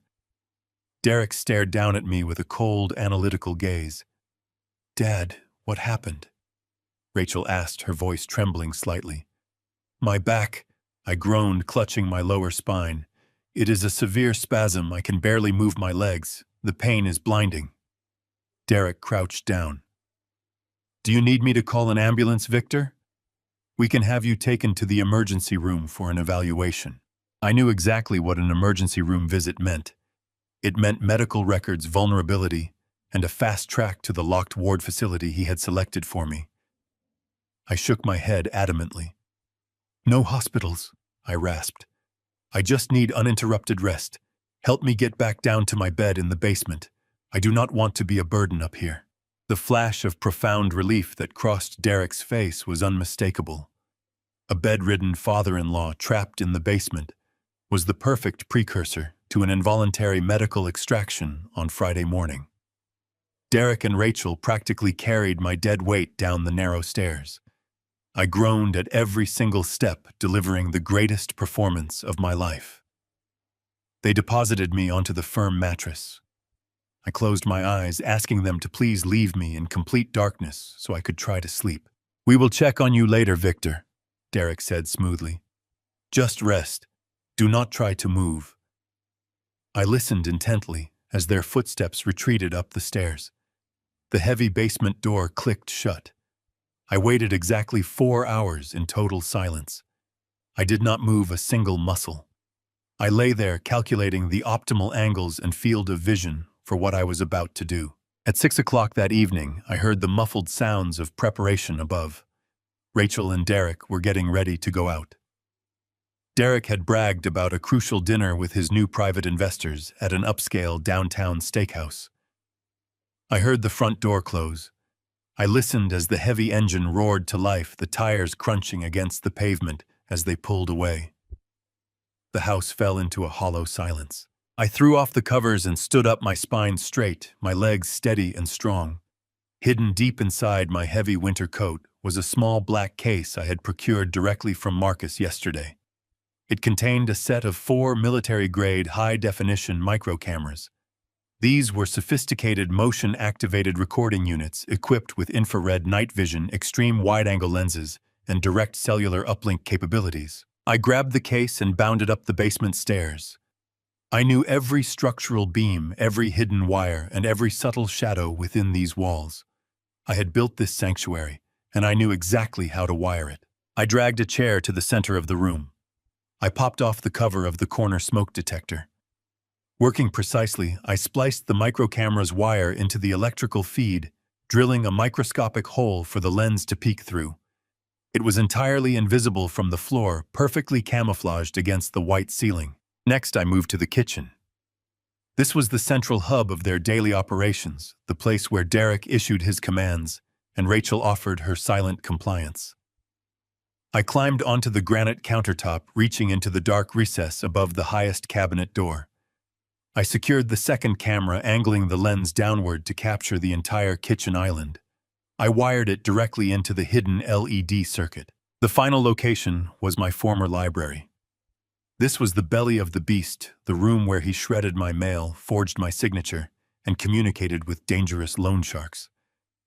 I approached the heavy double doors, my heart beating a steady drum, and stepped inside. I needed 2 cameras here to capture both the desk area and the main seating space. I walked over to the towering walnut bookshelves I had built with my own hands.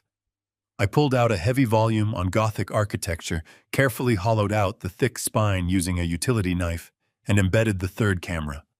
The lens was completely hidden in the dark crease between the pages, offering a wide-angle view of the desk. For the fourth camera, I unscrewed the bronze heating vent near the bay window. I secured the tiny device against the inner metal wall, positioning the lens to look through the angled slats. It provided a perfect cross-angle of the entire room. The installation process took exactly 5 hours. My muscles ached from the intense labor, but my mind was incredibly sharp. I walked through the main floors, meticulously erasing any subtle trace of my presence. I left the house looking exactly as they had left it. I retreated down the stairs, descending back into the cold isolation of my basement suite. I closed the door quietly, feeling a profound sense of tactical accomplishment. I washed my hands in the small bathroom sink, changed back into my sleeping clothes, and sat on the edge of the firm mattress. I reached under my pillow and pulled out the iPad Marcus had provided. I powered on the device, launching the encrypted security application and entering the complex sequence of alphanumeric passwords. The screen blinked twice, clearing the loading sequence.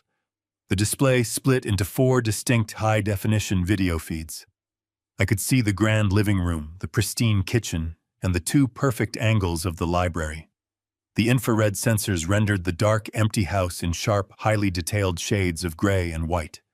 The audio feeds were incredibly sensitive, picking up the low, rhythmic ticking of the grandfather clock in the distant hallway. I settled back against the cold wall, resting the glowing iPad on my knees. I watched the 4 silent screens, the ultimate architect of my own defense, patiently waiting in the shadows. The digital trap was fully set, powered, and actively recording. 20 minutes later, the distinct sound of tires crunching on the paved driveway echoed loudly through the sensitive audio feeds. I watched the kitchen screen intently. The heavy front door swung open, casting a long, stark shadow across the hardwood floor. Rachel and Derek walked through the doorway, laughing loudly, entirely unaware they had just stepped directly onto a live, heavily monitored stage. The performance was about to begin, and I was holding the director's script. I watched the tablet screen illuminate the dark walls of my basement prison. Rachel and Derek moved through the kitchen with an easy domestic rhythm. Derek poured 2 glasses of red wine, while Rachel picked at a platter of imported cheeses. They looked like a normal, successful young couple, unwinding after a long day of corporate meetings. To the untrained eye, their interactions were mundane and loving. But through the lens of my hidden cameras, their casual laughter sounded hollow and sinister. I sat rigidly on my mattress for hours, my eyes darting between the video feeds recording every frame. The timer in the corner of my screen ticked past midnight. The house above me grew quiet. The kitchen feed went dark as Derek flicked off the lights. A moment later, the screen displaying the library burst into monochrome clarity. The infrared sensors detected movement in the room. Derek walked into my former sanctuary carrying a glass of amber liquid. He sat down heavily in the leather chair behind the desk, rubbing his temples with his hand. He did not look like a confident technology pioneer anymore. In the harsh light, he looked like an exhausted man carrying a massive burden. The silence in the basement was absolute save for the beating of my heart. I adjusted the volume controls on the tablet, ensuring I would capture every sound. A few minutes later, the heavy wooden doors of the library swung open again. Rachel walked into the room wrapped in a thick cashmere robe. She closed the doors behind her and locked the brass latch with a distinct click that echoed through my earphones. The atmosphere on the screen shifted instantly. The domestic warmth they had displayed completely evaporated, replaced by a cold, calculating tension. I leaned closer to the glowing tablet, pressing the earbuds deeper into my ears to catch every syllable. My heart hammered violently against my ribs with a heavy, painful rhythm. "Did you speak with the brokers today?" Rachel asked, her voice dropping into an anxious whisper as she paced back and forth across the Persian rug. Derek took a slow sip from his glass and nodded, leaning forward to rest his elbows on the smooth glass surface of the desk.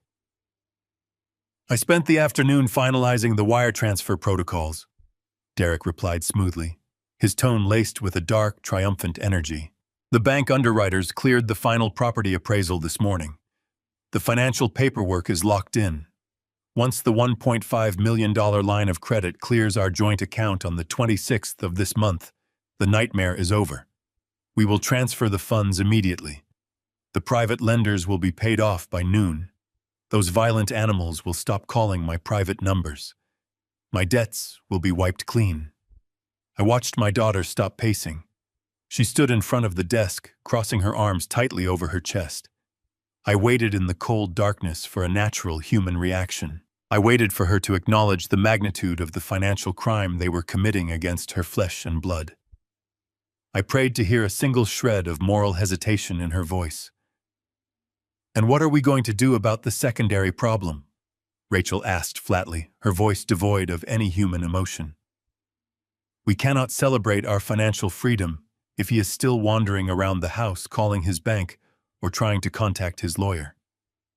We need to stick to the established timeline."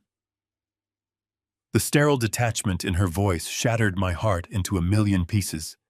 She was talking about her father as if I were a broken appliance that needed to be discarded, a logistical nuisance standing in the way of her comfort. She did not even refer to me by name. I was simply the secondary problem. Derek smiled a chilling, predatory expression that distorted his handsome features on the screen. He leaned back in his chair, swirling the amber liquid in his glass. "The secondary problem is already handled," Derek assured her, his voice brimming with a sickening arrogance. "The medical facility in upstate New York sent over the final admission manifest this afternoon. The locked ward has a private, isolated suite prepared for him. We shove your dad into the transport van on the morning of the 27th. The medical couriers will handle the extraction from the house. We will not have to lift a single finger." Derek paused, taking another deliberate sip of his drink before delivering the final blow. "Once the transport van leaves the driveway, we drive straight to the international airport. We are flying first class to Hawaii for New Year's Eve. We will be drinking expensive champagne on the beach while he gets permanently settled into his new medicated home." I stared at the screen, my vision blurring, with a toxic mixture of profound grief and boiling rage. I felt physical pain radiating through my chest, a deep ache that threatened to suffocate me in the dark basement. My daughter was conspiring to lock me in a chemical prison so she could take a tropical vacation funded entirely by my stolen savings. I held my ragged breath, desperately waiting for Rachel to finally speak. This was the absolute point of no return. A tiny, foolish part of my shattered soul still desperately hoped she would break down, that she would realize the monstrous nature of their plan and refuse to go through with it. I wanted her to cry. I wanted her to defend me. Rachel did not cry. She did not defend her father. She did not show a single ounce of remorse, empathy, or hesitation. She simply uncrossed her arms, stepped closer to the glass desk, and looked down at her husband with an expression of pure, calculating pragmatism. "Are you absolutely sure the specialized doctors will sign off on his severe dementia?" Rachel asked coldly, her tone sharp and precise. "If the intake physicians at the facility question his lucidity during the initial psychiatric evaluation, they might reject the involuntary admission. The legal proxy is useless if the medical staff determines he is fully competent and aware of his surroundings. We cannot afford any loose ends or legal complications." Derek chuckled softly, a dark vibrating sound that echoed loudly through my earphones. He reached down into the lower drawer of his desk and pulled out a thick, unmarked manila folder. He tossed it onto the glass surface. The heavy folder landed with a dull, definitive thud. "You worry far too much, my love," Derek said confidently, tapping his index finger against the top of the manila cover. "I spent $10,000 of the advance money to hire a private, highly unethical neurologist who specializes in discrete medical certifications. He never even had to meet your father in person to diagnose him. I provided the doctor with a fully fabricated list of terrifying symptoms and aggressive behavioral anomalies. He drafted a completely airtight, highly detailed diagnostic report, officially confirming advanced cognitive decline and severe paranoia." Derek held up the forged medical file, waving it slightly in the air as his dark smirk widened into a victorious, triumphant grin. "Already done." The triumphant grin on Derek's face burned through the glowing screen of my tablet, searing itself permanently into my memory. Already done. Those two simple words echoed in the cold, damp air of the basement, sealing the absolute death of the family I thought I knew. I sat on the edge of the firm mattress, watching the silent video feed, as Derek casually tossed the forged medical file back into his desk drawer and locked it. Rachel merely nodded, her face a mask of chilling indifference, before wrapping her thick cashmere robe tighter around her shoulders and turning toward the library doors. I watched them walk out, plunging the room back into darkness. I did not weep.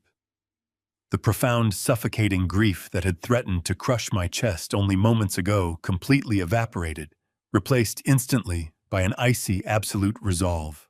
The daughter I had lovingly raised, the little girl whose scraped knees I had bandaged, and whose expensive college tuition I had paid without a single moment of hesitation, was officially gone. In her place stood a ruthless accomplice to a monstrous crime. They were not just stealing my home. They were stealing my freedom, my dignity, and my future.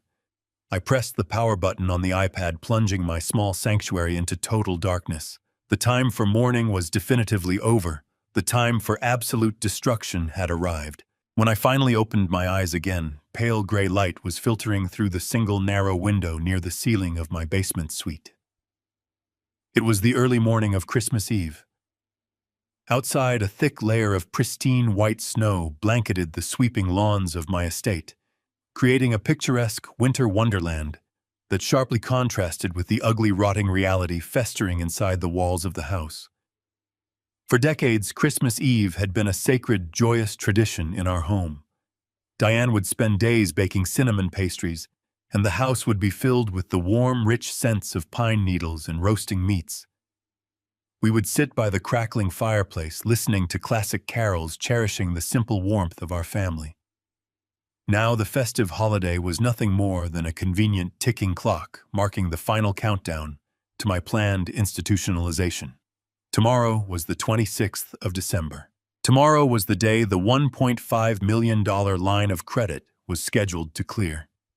Tomorrow was the day they intended to pay off the violent loan sharks. And the day after tomorrow, the 27th, was the day the medical transport van was supposed to arrive to haul me away to a locked dementia ward. I threw off the thin blankets and stood up, ignoring the biting cold of the concrete floor. I had to maintain my performance with absolute flawless precision. I dressed slowly, choosing a faded, slightly wrinkled flannel shirt and oversized trousers to emphasize my supposed physical decline. I practiced a vacant, confused expression in the small bathroom mirror, letting my shoulders slump heavily forward. I grasped the wooden walking cane I had strategically placed by the door and began my slow, agonizingly loud ascent up the wooden stairs. I pushed open the heavy door to the main hallway and shuffled toward the kitchen. The grand space was filled with the vibrant, energetic sounds of holiday preparation. Rachel was standing at the granite countertop, elegantly arranging an expensive charcuterie board, while Derek was leaning against the stainless steel refrigerator, rapidly typing on his sleek smartphone. When I entered the room, the casual domestic atmosphere shifted just slightly. "Good morning, Dad," Rachel said, her voice dripping with a bright, entirely synthetic cheerfulness. She did not look at my eyes. She focused entirely on slicing a block of aged cheese. "Did you sleep well down there? I know the furnace can be a little loud, but we wanted to make sure you stayed nice and warm." "I slept fine, Rachel," I replied, forcing my voice to tremble with a manufactured, pathetic frailty. "My back is still incredibly stiff. The cold weather settles deep into my joints." Derek slipped his phone into the pocket of his tailored slacks and walked over to the kitchen island, picking up a steaming mug of black coffee. He looked at me with that familiar, deeply insulting expression of patronizing pity. It took every ounce of my willpower not to strike him across his smug, arrogant face. "You need to take it very easy today, Victor," Derek advised smoothly, his tone laced with a thick, suffocating layer of fake concern. "With your memory slipping the way it has been lately, and your physical health visibly deteriorating, you absolutely must avoid any unnecessary stress. We have been reading up on cognitive decline, and highly stimulating environments are incredibly detrimental. You just need to focus on resting your mind.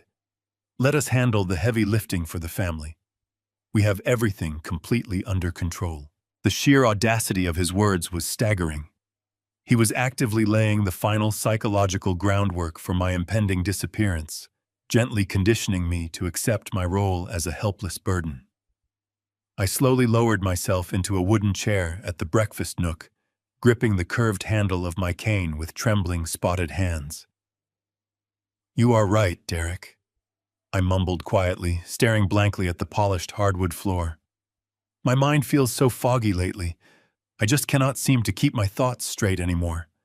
I appreciate everything you both are doing for me." Derek shot a quick, triumphant glance at Rachel.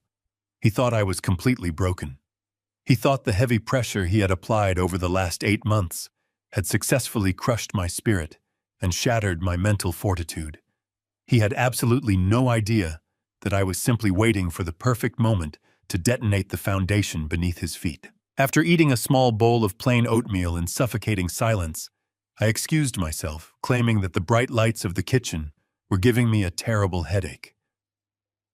I shuffled slowly back down the hallway, leaning heavily on my cane, and descended into the dark isolation of the basement.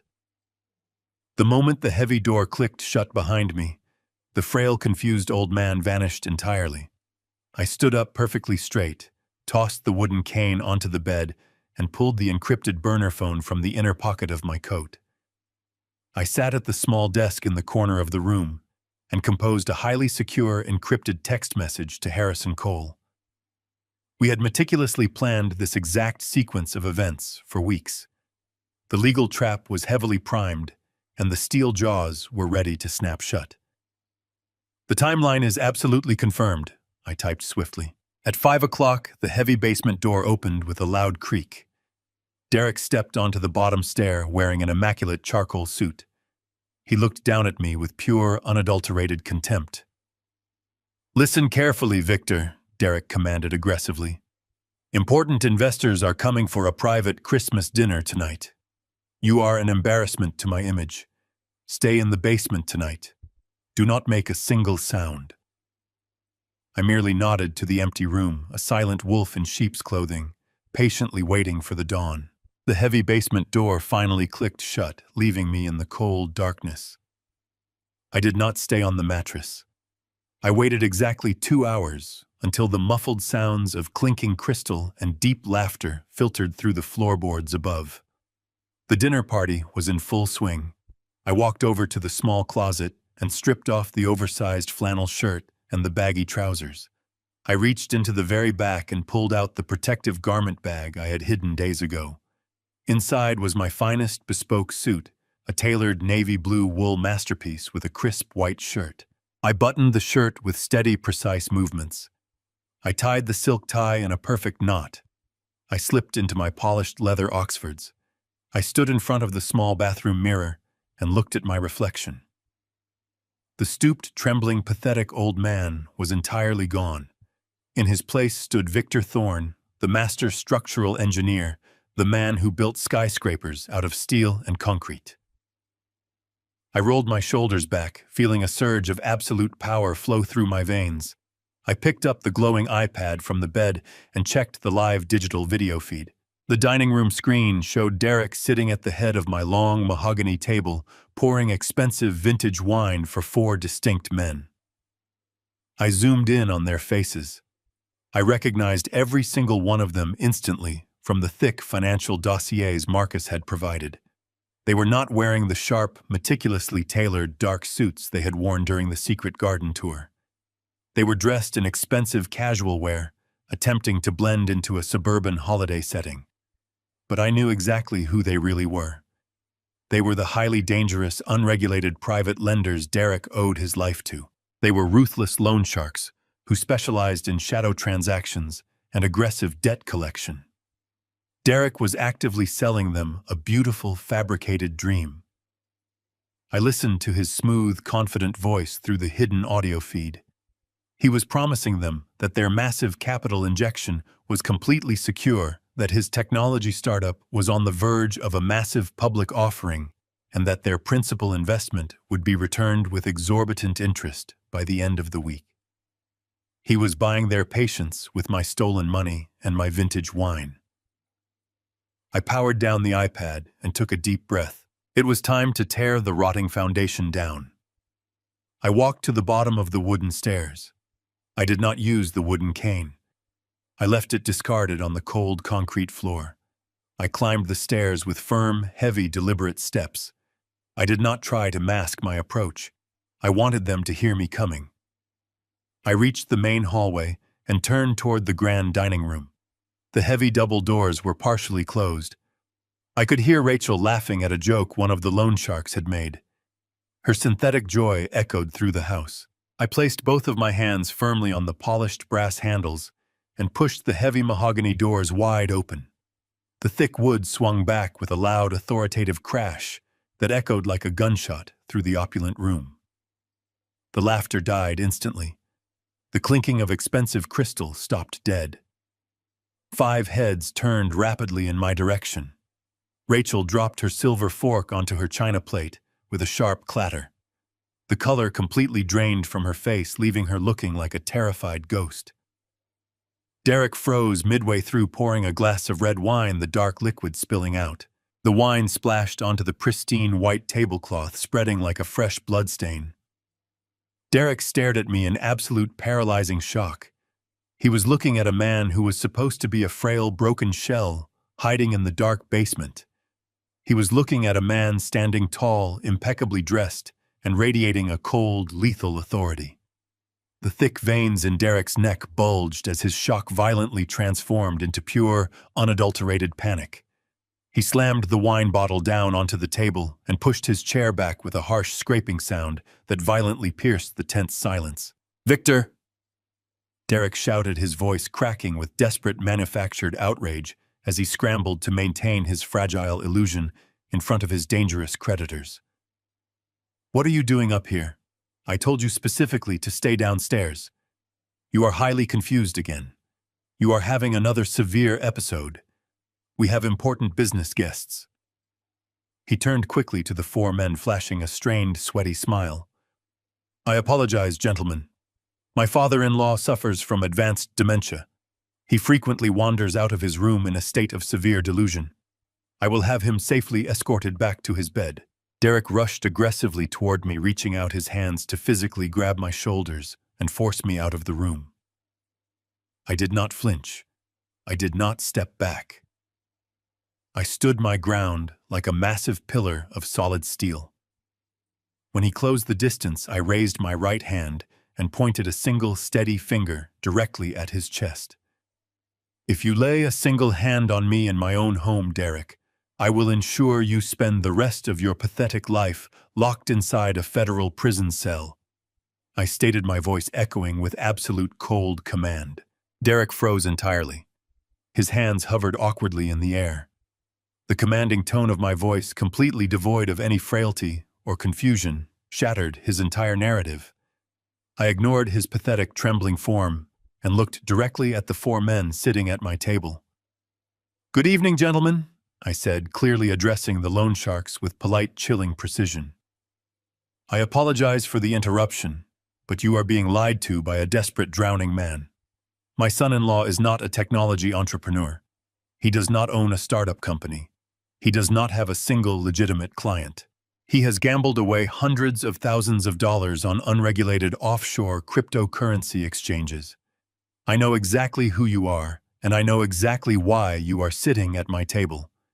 He currently owes you in excess of $400,000 in high-interest private debt. He promised you a massive return on your investment by the 26th of this month." The four men remained completely silent, but their casual postures instantly evaporated. They sat up straight, their eyes turning into dark, predatory slits, as they shifted their collective, terrifying gaze directly onto Derek's sweating, panicking face. Rachel let out a muffled sob, burying her face in her hands. Derek was hyperventilating, his chest heaving, as his entire fraudulent empire collapsed around him in real time. "You are completely insane!" Derek screamed frantically, spinning around to face the silent men. "He is delusional. He does not know what he is talking about. I will call an ambulance right now." Derek lunged toward the heavy front door in the foyer to grab his coat. I stepped aside, reaching out to grasp the brass doorknob. Derek sneered, thinking the broken old man was retreating into the cold night. But I turned the heavy lock and pulled the door wide open. The freezing wind rushed through the doorway, carrying flakes of snow into the foyer. Standing framed in the threshold was Harrison Cole, flanked by two armed police officers. Flashing red and blue lights painted the lawn in chaotic colors. Harrison stepped across the threshold, his overcoat catching the swirling snow. He looked like an executioner arriving to drop the final blade. The officers stepped in behind him, scanning the dining room. The presence of law enforcement hit the dining room like a physical shockwave. The atmosphere shattered into absolute chaos. Sitting at the far end of the table, obscured by the centerpiece, were Derek's parents. They had evidently been invited to help maintain the sickening illusion of a thriving family for the private lenders. Upon seeing the armed police officers storming into the house, Derek's mother let out a sharp gasp. The crystal wine glass slipped from her trembling fingers. It plummeted toward the floor, shattering into countless glittering pieces. The sound of breaking glass echoed across the vaulted ceiling. Derek's father jumped up from his chair, his face turning pale gray, completely paralyzed by the sudden intrusion. The four loan sharks did not show fear. They showed instant, hardened aggression. These were men who lived in the dangerous corners of the financial underworld. Seeing police officers triggered their deepest survival instincts. They pushed their heavy chairs back from the table. One of them subtly slid his right hand toward the inner pocket of his tailored jacket. The lead police officer instantly noticed the movement and firmly ordered the man to keep his hands flat on the tablecloth. The loan shark slowly complied, his dark eyes shooting a look of pure venom directly at Derek. They realized the lucrative narrative they had been sold was a complete fabrication. Derek was caught squarely in the center of the room, his chest heaving as he frantically tried to process the impossible nightmare. His eyes darted wildly between the armed officers, the furious loan sharks, his terrified parents, and me. The arrogance that usually defined his existence vanished, replaced by the sweating panic of a trapped animal. He raised his hands. "Gentlemen, please remain perfectly calm," Derek stammered, forcing a pathetic, trembling smile. "This is just a massive misunderstanding. My father-in-law is severely senile. He is suffering from advanced dementia. He has completely lost touch with reality. He must have called the police in a state of deep confusion, hallucinating that something was wrong. I assure you my company is perfectly solvent. The capital transfer is moving forward exactly as planned. This is just a medical episode. Please." Derek turned his desperate, pleading gaze toward Harrison. "Officers, you have to listen to me," Derek pleaded rapidly. "You are responding to a false alarm triggered by a mentally incompetent man. I am his primary caregiver. I hold his legal power of attorney. If you will step outside with me for one moment, I can show you his medical diagnostic file. I can prove he is suffering from severe cognitive decline. There is no crime happening here." Harrison Cole stepped forward, stopping at the very edge of the dining room rug. He stared down at Derek with an expression of unyielding contempt and retrieved a thick stack of folded legal documents. "Save your breath, Mr. Mitchell," Harrison stated, his deep voice carrying a terrifying boom. "We are not here to conduct a polite wellness check. We are here executing a coordinated arrest warrant for severe financial fraud, wire fraud conspiracy, to commit extortion, and the forging of medical documents. The district attorney has already frozen your private bank accounts, including the joint account you illegally created 3 weeks ago. The $1.5 million line of credit has been permanently canceled. The game is entirely over." Derek took a staggering step backward. The sheer magnitude of Harrison's statement completely crushed his desperate defense. Rachel let out a loud wail, falling to her knees. Derek's mother began to sob uncontrollably, clinging tightly to her husband. The loan sharks remained seated, their expressions hardening into masks of calculating fury. They only cared that their money was gone, and the man who owed it to them was going to federal prison. Derek looked at me, his eyes wide with absolute hatred and utter disbelief. He pointed a shaking finger directly at my face, his voice dropping into a vicious hiss as he tried to regain control. "You have absolutely no tangible proof of anything," Derek spat, clinging desperately to his final lie. "You are just a bitter old man making wild accusations. You cannot prove a single word you are saying. It is your word against mine, and the medical community knows your brain is rotting away. You cannot prove anything." I did not raise my voice. I remained standing tall near the open doorway, completely immune to his desperate thrashing. I reached into the pocket of my trousers and calmly pulled out my digital iPad. The screen was actively displaying the complex control panel for the hidden micro-cameras and integrated audio feeds I had meticulously installed. I looked directly into Derek's panicked eyes. I saw the exact moment the devastating realization hit him. He suddenly remembered the absolute solitude of his private library. He remembered the highly incriminating conversation he had conducted behind locked doors. He realized that the frail old man had never actually existed. I raised the iPad slightly, my thumb hovering over the audio playback controls. The house was equipped with a high-fidelity Bluetooth sound system. I had personally wired the speakers into the ceiling of every single room on the main floor years ago. "I do not need to prove a single thing, Derek," I said quietly, my voice ringing with absolute chilling finality. "You are going to prove it for me." I tapped the glowing screen. Instantly, the crystal-clear audio of Derek's own arrogant voice blared through the hidden speakers in the living room, the foyer, and the grand dining room. "The secondary problem is already handled." Derek's recorded voice echoed loudly through the house. "The medical facility in upstate New York sent over the final admission manifest this afternoon. The locked ward has a private, isolated suite prepared for him. We shove your dad into the transport van on the morning of the 27th. Once the transport van leaves the driveway, we drive straight to the international airport. We are flying first class to Hawaii for New Year's Eve. The recorded voice of my daughter, cold and calculating, followed immediately. Are you absolutely sure the specialized doctors will sign off on his severe dementia? You worry far too much, my love, Derek's recorded voice replied, brimming with a sickening, triumphant arrogance. I spent $10,000 of the advance money to hire a private, highly unethical neurologist. He drafted a completely airtight, highly detailed diagnostic report, officially confirming advanced cognitive decline and severe paranoia. Already done. The audio continued to loop seamlessly through the massive house. I stood perfectly still, watching the color completely drain from Derek's face as the inescapable reality of his own damning words surrounded him. The trap had sprung. The absolute finality of my recorded voice echoed off the vaulted ceiling of the dining room. The four private lenders did not need to hear another word. They possessed a predatory instinct for a failing investment, and they realized instantly that the lucrative narrative they had been confidently sold was nothing more than a desperate, rapidly evaporating illusion. The lead loan shark slowly stood up from the mahogany table. He did not look at the armed police officers standing squarely in the foyer. He locked his dark, furious gaze entirely on Derek. The sheer, unspoken violence radiating from the man was palpable. He knew his $400,000 was gone, and he clearly intended to extract that missing capital directly from Derek. Derek was trapped in a suffocating cage of his own creation.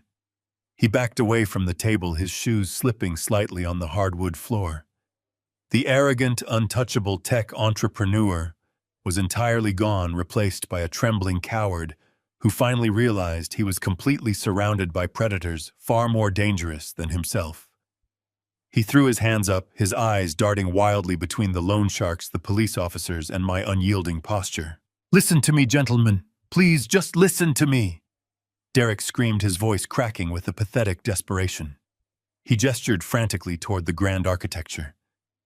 "The money is completely guaranteed. I swear to you, the money is secure. This house is fully appraised at $2.5 million. It is rock-solid collateral. The home equity line of credit is already underwritten and approved. It clears tomorrow morning.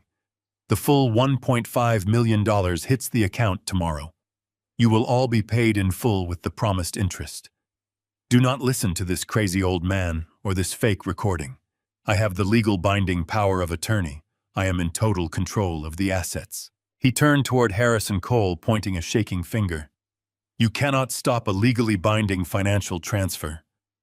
Derek sneered, trying desperately to summon false bravado. "I submitted all the required notarized paperwork. The bank has already processed the property lien. I am the designated legal proxy for this estate. You are trespassing, and you are actively interfering with a federally regulated financial transaction." Harrison Cole did not blink. The corporate litigator stepped forward into the bright light of the dining room chandelier. He moved with the slow, terrifying confidence of an apex predator closing in for the definitive kill. He carried a massive, thick, legal binder clad in dark blue leather. He did not say a single word as he approached the mahogany table. He simply lifted the heavy binder and dropped it squarely onto the polished wood surface. The massive thud echoed like a gavel striking a judge's bench, instantly silencing Derek's frantic, pathetic rambling. Harrison unbuttoned his expensive overcoat and looked directly at Derek with an expression of pure, unadulterated legal contempt. He placed his hands flat on the cover of the blue binder. "You are a remarkably stupid man, Mr. Mitchell." Harrison stated, his voice a low, rumbling baritone that commanded absolute authority in the tense room. "You believed you could simply forge a single document and effortlessly steal a lifetime of hard-earned wealth. You assumed you were playing a simple game of checkers against a vulnerable opponent. But my client has been playing high-stakes chess for 40 years, and he saw you coming a mile away. You are currently screaming about utilizing this property as collateral for a commercial loan. There is just one massive, insurmountable problem with your brilliant financial strategy. You cannot borrow against an asset you do not own." Derek stared at Harrison, his face twisting in genuine, profound confusion. His chest heaved as his mind desperately tried to process the impossible statement. "What are you talking about?" Derek stammered weakly, his eyes darting to Rachel, who was still weeping uncontrollably on the floor. "Victor has owned this estate for 30 years. The deed is entirely in his name. I ran the county property records myself." I stepped forward, moving away from the foyer and standing directly beside Harrison. I looked at the man who had actively planned to lock me away in a chemical prison, feeling a deep, profound satisfaction welling up in my chest. The time for hiding in the shadows was permanently over. "You ran the county property records 8 months ago, Derek, when you first moved into my home and began plotting your pathetic little takeover," I said quietly, my voice perfectly steady and clear. "You assumed the structural foundation of my life would remain entirely static while you went about drilling holes into the support beams. But a master engineer never leaves his most valuable assets unprotected." I reached over and opened the heavy cover of the blue legal binder. I flipped past the index tabs and pointed to the primary notarized document sitting right on top. The moment I noticed the very first discrepancy in my bank statements, the very moment my antique vanity was mysteriously destroyed, I knew I was dealing with a parasite. I continued my gaze, boring directly into his terrified eyes. "I did not just sit in the basement and wait for you to ruin me. 4 weeks ago, I quietly executed a complete legal restructuring of my entire financial portfolio. I removed my name from everything.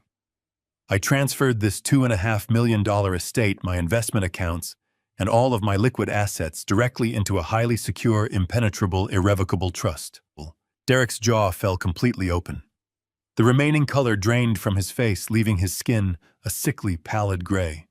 He understood the legal terminology perfectly. He realized exactly what I had done. "I do not own this house, Derek," I stated, delivering the final fatal blow to his shattered reality. "The trust owns this house. I am merely a beneficiary living on the premises. An irrevocable trust cannot be altered, modified, or leveraged by a standard power of attorney. The document you spent weeks painstakingly forging, the document you utilized to illegally secure a $1.5 million line of credit from a federally insured bank, is entirely fraudulent and completely void." The absolute silence in the dining room was deafening. The 4 private lenders stood perfectly still, their dark eyes fixed on Derek. They fully understood the brutal mathematics of the situation. There was no equity. There was no massive bank transfer happening tomorrow morning. There was absolutely no money to pay them back. Derek had leveraged an illusion, and the illusion had just violently evaporated. Derek stumbled backward, his knees buckling slightly as the crushing weight of his catastrophic failure crashed down upon him. He looked at the armed police officers waiting patiently in the foyer, holding heavy steel handcuffs. He looked at the furious loan sharks who would undoubtedly be waiting for him the very second he ever managed to post bail. He had committed massive, documented bank fraud against a federal institution, and he owed violent criminals a small fortune he could never possibly repay. He had built a flawless trap for me, but he was the one locked firmly inside. The heavy silence that followed my declaration was finally broken by the scraping of wooden chair legs against the hardwood floor. The 4 private lenders stood up in absolute unison. They did not shout. They did not make any sudden, frantic movements. Men of their particular profession do not waste energy on useless theatrical displays when the authorities are standing mere feet away. The lead loan shark, the man who had been so pleasantly sipping my vintage wine just moments before, slowly buttoned his expensive jacket. He walked deliberately around the edge of the mahogany table, stopping just inches away from Derek. Derek shrank back, his shoulders trembling violently, his eyes wide with a primal, suffocating terror. The lender leaned in, his voice dropping to a harsh, gravelly whisper that carried clearly across the quiet dining room. "You have exactly 48 hours to find our capital, Mitchell. If you go to jail, we will wait. If you somehow post bail, we will find you. There is absolutely no hole deep enough for you to hide in." The man did not wait for a response.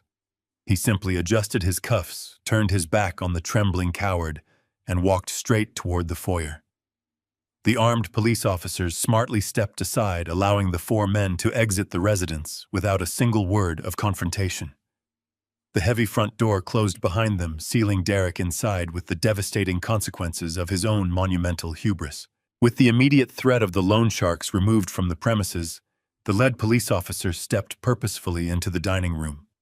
He unclipped the heavy steel handcuffs from his utility belt. The sharp metallic clinking sound seemed to snap Derek out of his paralyzed stupor. He began to backpedal frantically, his expensive leather shoes sliding awkwardly against the Persian rug until his back hit the grand dining room window. "No, you cannot do this," Derek pleaded, holding his trembling hands out in front of his chest, as if he could physically stop the inevitable tide of justice. "I am a legitimate technology entrepreneur. This is just a terrible family misunderstanding. My father-in-law is confused. He does not understand complex financial vehicles. You cannot arrest me in my own home." The officer did not slow his methodical advance. He grabbed Derek by the shoulder forcefully, spinning him around and slamming his chest against the cold glass of the window. Derek let out a sharp, pathetic gasp as the heavy steel cuffs snapped tightly around his wrists, locking his hands firmly behind his back. "Derek Mitchell, you are under arrest for felony wire fraud conspiracy to commit bank fraud, aggravated identity theft, and severe elder abuse," the officer stated, his voice a flat, uncompromising baritone that filled the entire room. "You have the right to remain silent. Anything you say can and will be used against you in a court of law. You have the right to an attorney. If you cannot afford an attorney, one will be provided for you." Derek thrashed weakly against the officer's firm grip, his perfectly styled hair now a tangled, sweaty mess across his forehead. He frantically twisted his neck, his wild, panicked eyes desperately searching the room until they locked onto his wife. "Rachel, please, you have to do something," Derek begged, his voice cracking into a high-pitched, hysterical whine. "Tell them it was a joint decision. Tell them we were just trying to protect the estate. Call our best lawyers. Call someone. You cannot just let them take me away like this. We are supposed to go to Hawaii. We had a beautiful plan." Rachel remained rooted to the spot, entirely paralyzed by the sheer catastrophic magnitude of the collapse. Her face was buried in her hands, her shoulders shaking with silent, ragged sobs. She did not look up. She did not offer a single word of defense or comfort to the man she had conspired with to lock her own father away in a psychiatric ward. The absolute cowardice of their partnership was on full display. Derek then turned his desperate gaze toward the far end of the dining room table. His parents were still standing there, huddled closely together, shocked by the brutal destruction of their golden child. His mother was weeping openly, clutching a ruined linen napkin to her chest, while his father stared at the floor, his face pale and slack with profound, undeniable shame. They had eagerly come to this house to celebrate their son's manufactured success, and instead they were watching him be hauled away as a common, despicable thief. "Mom! Dad, please help me!" Derek cried out, tears of pure terror finally spilling down his cheeks. "Do not let them do this." His father slowly raised his head, looking at his son with an expression of deep, crushing disappointment. He did not step forward. He did not argue with the police officers. He simply wrapped his arm around his weeping wife and gently guided her toward the kitchen, completely turning his back on the criminal he had raised. The ultimate rejection hung heavily in the chilling air. The lead officer yanked Derek away from the window, guiding him toward the front door. Derek continued to blabber incoherently, begging, threatening, and crying all at once, his voice echoing pathetically down the long hallway. Harrison Cole stood quietly by the mahogany table, watching the spectacle with a cold, satisfied expression. I walked slowly to the front window, pulling the heavy velvet curtain aside just enough to watch the final act of this miserable play. The red and blue lights of the police cruisers strobed intensely against the fresh white snow, casting long, eerie shadows across the manicured winter lawn. I watched as the officers shoved Derek into the cramped back seat of the squad car. He looked incredibly small, a shattered, defeated man, completely stripped of his arrogant armor. The heavy door slammed shut, sealing his fate forever. The powerful engines roared to life and the cruisers slowly pulled away from the curb, their bright lights fading into the dark, freezing night until they completely disappeared from view. The grand house fell into a profound, suffocating silence. The immediate threat was permanently neutralized, but the deepest, most agonizing betrayal still lingered in the room. I turned away from the cold glass and looked down. Rachel had crawled across the hardwood floor. She was a mess of expensive cashmere and ruined makeup. She threw herself violently forward, wrapping her trembling arms tightly around my legs, burying her tear-stained face against my knees. She began to weep loudly, a desperate, hysterical sound that filled the empty dining room. "Daddy, I'm so sorry," Rachel sobbed uncontrollably, her tears soaking directly through the fabric of my trousers.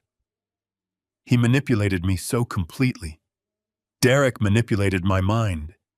He convinced me that your memory was actually failing. He told me that we were protecting the family assets from being lost.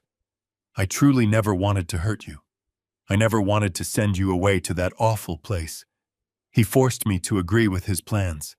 Please, you have to believe me. Please, Daddy, forgive me. Rachel remained crumpled on the Persian rug, her hands desperately clutching the fabric of my trousers.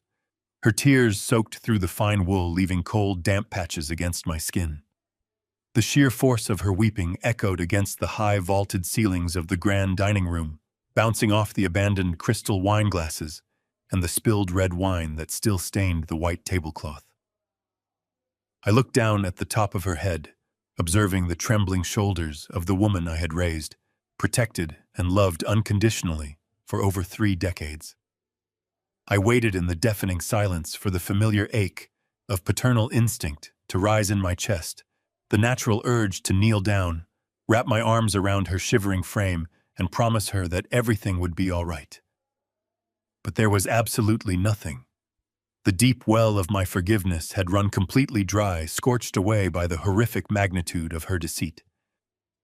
I looked down at my only daughter, and there was no warmth left in my eyes. I did not feel a single ounce of pity. I only felt a profound, hollow, and absolute clarity. I slowly reached down my hands, moving with deliberate, unyielding purpose, and firmly peeled her fingers away from my legs. I took a slow, measured step backward, deliberately breaking the physical contact.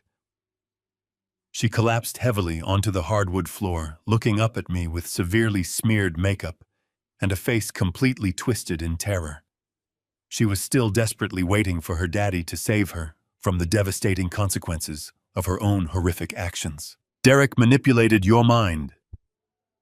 I repeated her words slowly, my voice completely flat and entirely devoid of any comforting or sympathetic inflection. You claim you were just a helpless, innocent victim caught tightly in his psychological web.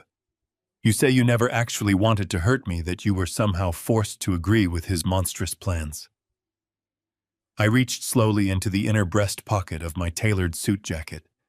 My fingers brushed against the crisp, sharply folded piece of paper I had carried with me for 3 agonizing days.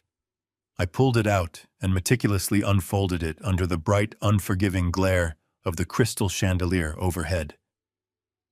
Derek was the primary architect of the financial fraud, I stated calmly. Derek forged the medical diagnostics. Derek brought the violent loan sharks into my home. But Derek did not do this. I dropped the small yellowed slip of paper onto the floor, letting it flutter down until it rested directly in front of her trembling knees. It was a standard computerized pawnshop receipt from a seedy, unregulated establishment located in the grimy industrial district downtown. Rachel stared down at the piece of paper, and her frantic, hysterical sobbing instantly died in her throat. The remaining color drained completely from her face for the second time tonight. She knew exactly what that receipt represented. Your mother's diamond necklace. I stated, the heavy words falling like solid steel anvils into the absolute silence of the room. The flawless diamond necklace I gave Diane on our 20th wedding anniversary. The necklace she explicitly asked me to ensure you inherited and cherished forever. You did not just stand silently by while Derek systematically stole my money and planned my institutionalization. You walked directly into my master bedroom. You forced open the hidden compartment inside Diane's antique vanity, and you stole her memory. You pawned her precious diamonds to buy your pathetic husband a few more weeks of time with his highly dangerous creditors. Derek did not manipulate you into desecrating your own mother's legacy. You made that terrible, selfish choice with your own two hands. Rachel opened her mouth to speak desperately, trying to form another fabricated excuse, another hollow apology, but the sheer crushing weight of the physical evidence silenced the lies before they could even materialize. She stared blankly at the receipt, her body shaking with a new, much deeper kind of terror. It was the paralyzing terror of absolute, undeniable exposure. "Love is not a blank check, Rachel," I told her, my voice echoing with a cold, unrelenting authority. "You foolishly believed my love for you was an infinite, inexhaustible resource that you could freely exploit without facing any real consequence. You assumed that simply because I am your father, I would eventually absorb your cruelty, your deceit, and your monstrous betrayal. You thought you could throw me away and still inherit the kingdom. But true love, the kind of love that builds a family and sustains a home, requires a solid foundation of fundamental respect. Without respect, love is nothing more than a convenient vulnerability for parasites to continuously feed upon. You stripped away every single ounce of respect you had for me the very moment you willingly signed those fraudulent commitment papers. You decided I was entirely disposable. You decided my life, my freedom, and my dignity were worth less than a Hawaiian vacation and the preservation of your shallow, fraudulent, luxurious lifestyle. I am not the confused, broken, frail old man you actively tried to lock away in a dark, chemical prison. I am the master engineer who built this entire estate from the ground up, and I am the man who is now finally reclaiming it." I slowly pulled back the cuff of my bespoke suit and checked the heavy gold watch secured to my left wrist. It was exactly 9 o'clock in the evening. "You have exactly 60 minutes, I commanded, delivering the final irrevocable sentence of her eviction. "You have 1 hour to go upstairs, pack whatever personal belongings will fit into the trunk of your vehicle, and walk out of my front door. You will leave the metallic keys to this house on the kitchen counter. You will not take any furniture. You will not take any expensive art. You will take your clothing, and you will leave immediately. If you are still standing inside these walls at 10 o'clock, I will call the police back to this property, and I will personally press felony charges for the deliberate theft of the diamond necklace. The choice is entirely yours." Rachel scrambled to her feet, realizing I was completely serious. She turned and sprinted up the grand staircase, her footsteps echoing chaotically through the quiet house. I stood completely motionless in the bright foyer, listening to the frantic, muffled sounds of wooden drawers being violently yanked open and heavy suitcases being hastily zipped shut. 50 minutes later, she descended the stairs, dragging 2 large canvas bags, her face entirely hidden by the dark shadows of her hair. She did not look back at me as she pulled open the heavy front door and ran out into the freezing snow. I stood on the porch, watching the red taillights of her car fade down the long driveway, disappearing into the dark winter night. I pulled my encrypted burner phone from my coat pocket and dialed a local number. I informed the professional locksmith who had been waiting in his van 2 blocks down the street that he could finally approach the property. It was time to change every single lock on the doors. The locksmith arrived within 20 minutes. I stood in the grand foyer and watched as he methodically removed the heavy brass cylinders from the front double doors, the side entrances, and the rear patio gates. The physical act of replacing the tumblers felt incredibly symbolic. With every click of his tools and every turn of his screwdriver, I was permanently sealing the structural breaches in my life. I paid the man in cash, thanked him for his prompt service on Christmas Eve, and locked the new deadbolt with a satisfying heavy thud. I listened to his van drive away, the engine hum fading until the only sound left was the whistling wind. For the first time in 8 agonizing months, I was entirely alone inside my own home. I slowly walked through the quiet, empty rooms. The oppressive manufactured tension that had suffocated this estate was completely gone. The synthetic cheerfulness, the whispered conspiracies, and the constant lingering threat of my impending institutionalization had been entirely swept away by the freezing winter wind. I walked past the mahogany dining table where the spilled red wine had finally dried into a dark, sticky stain on the white linen cloth. The shattered glass from Derek's mother still littered the rug, a glittering monument to their absolute failure. I walked past the secret cameras I had painstakingly hidden in the ceiling corners. The technological trap had served its ultimate purpose flawlessly, and now it could finally be dismantled. The deadly parasites had been permanently removed from the host. The betrayal committed by my own daughter still hurt. It was a deep, dull ache that would probably reside inside my chest for the rest of my remaining years. A father never truly wants to believe that his child is capable of such profound cruelty. We want to believe that the tiny hands we once held will never turn around and push us into the abyss. But as I stood in the center of my vast living room, looking at the pristine holiday decorations and the crackling embers in the grand stone fireplace, the overwhelming sense of absolute freedom completely eclipsed the pain. I had successfully secured my final years. I had aggressively defended the beautiful sanctuary I built with my own 2 bare hands. But I walked over to the antique crystal decanter resting on the polished oak side table.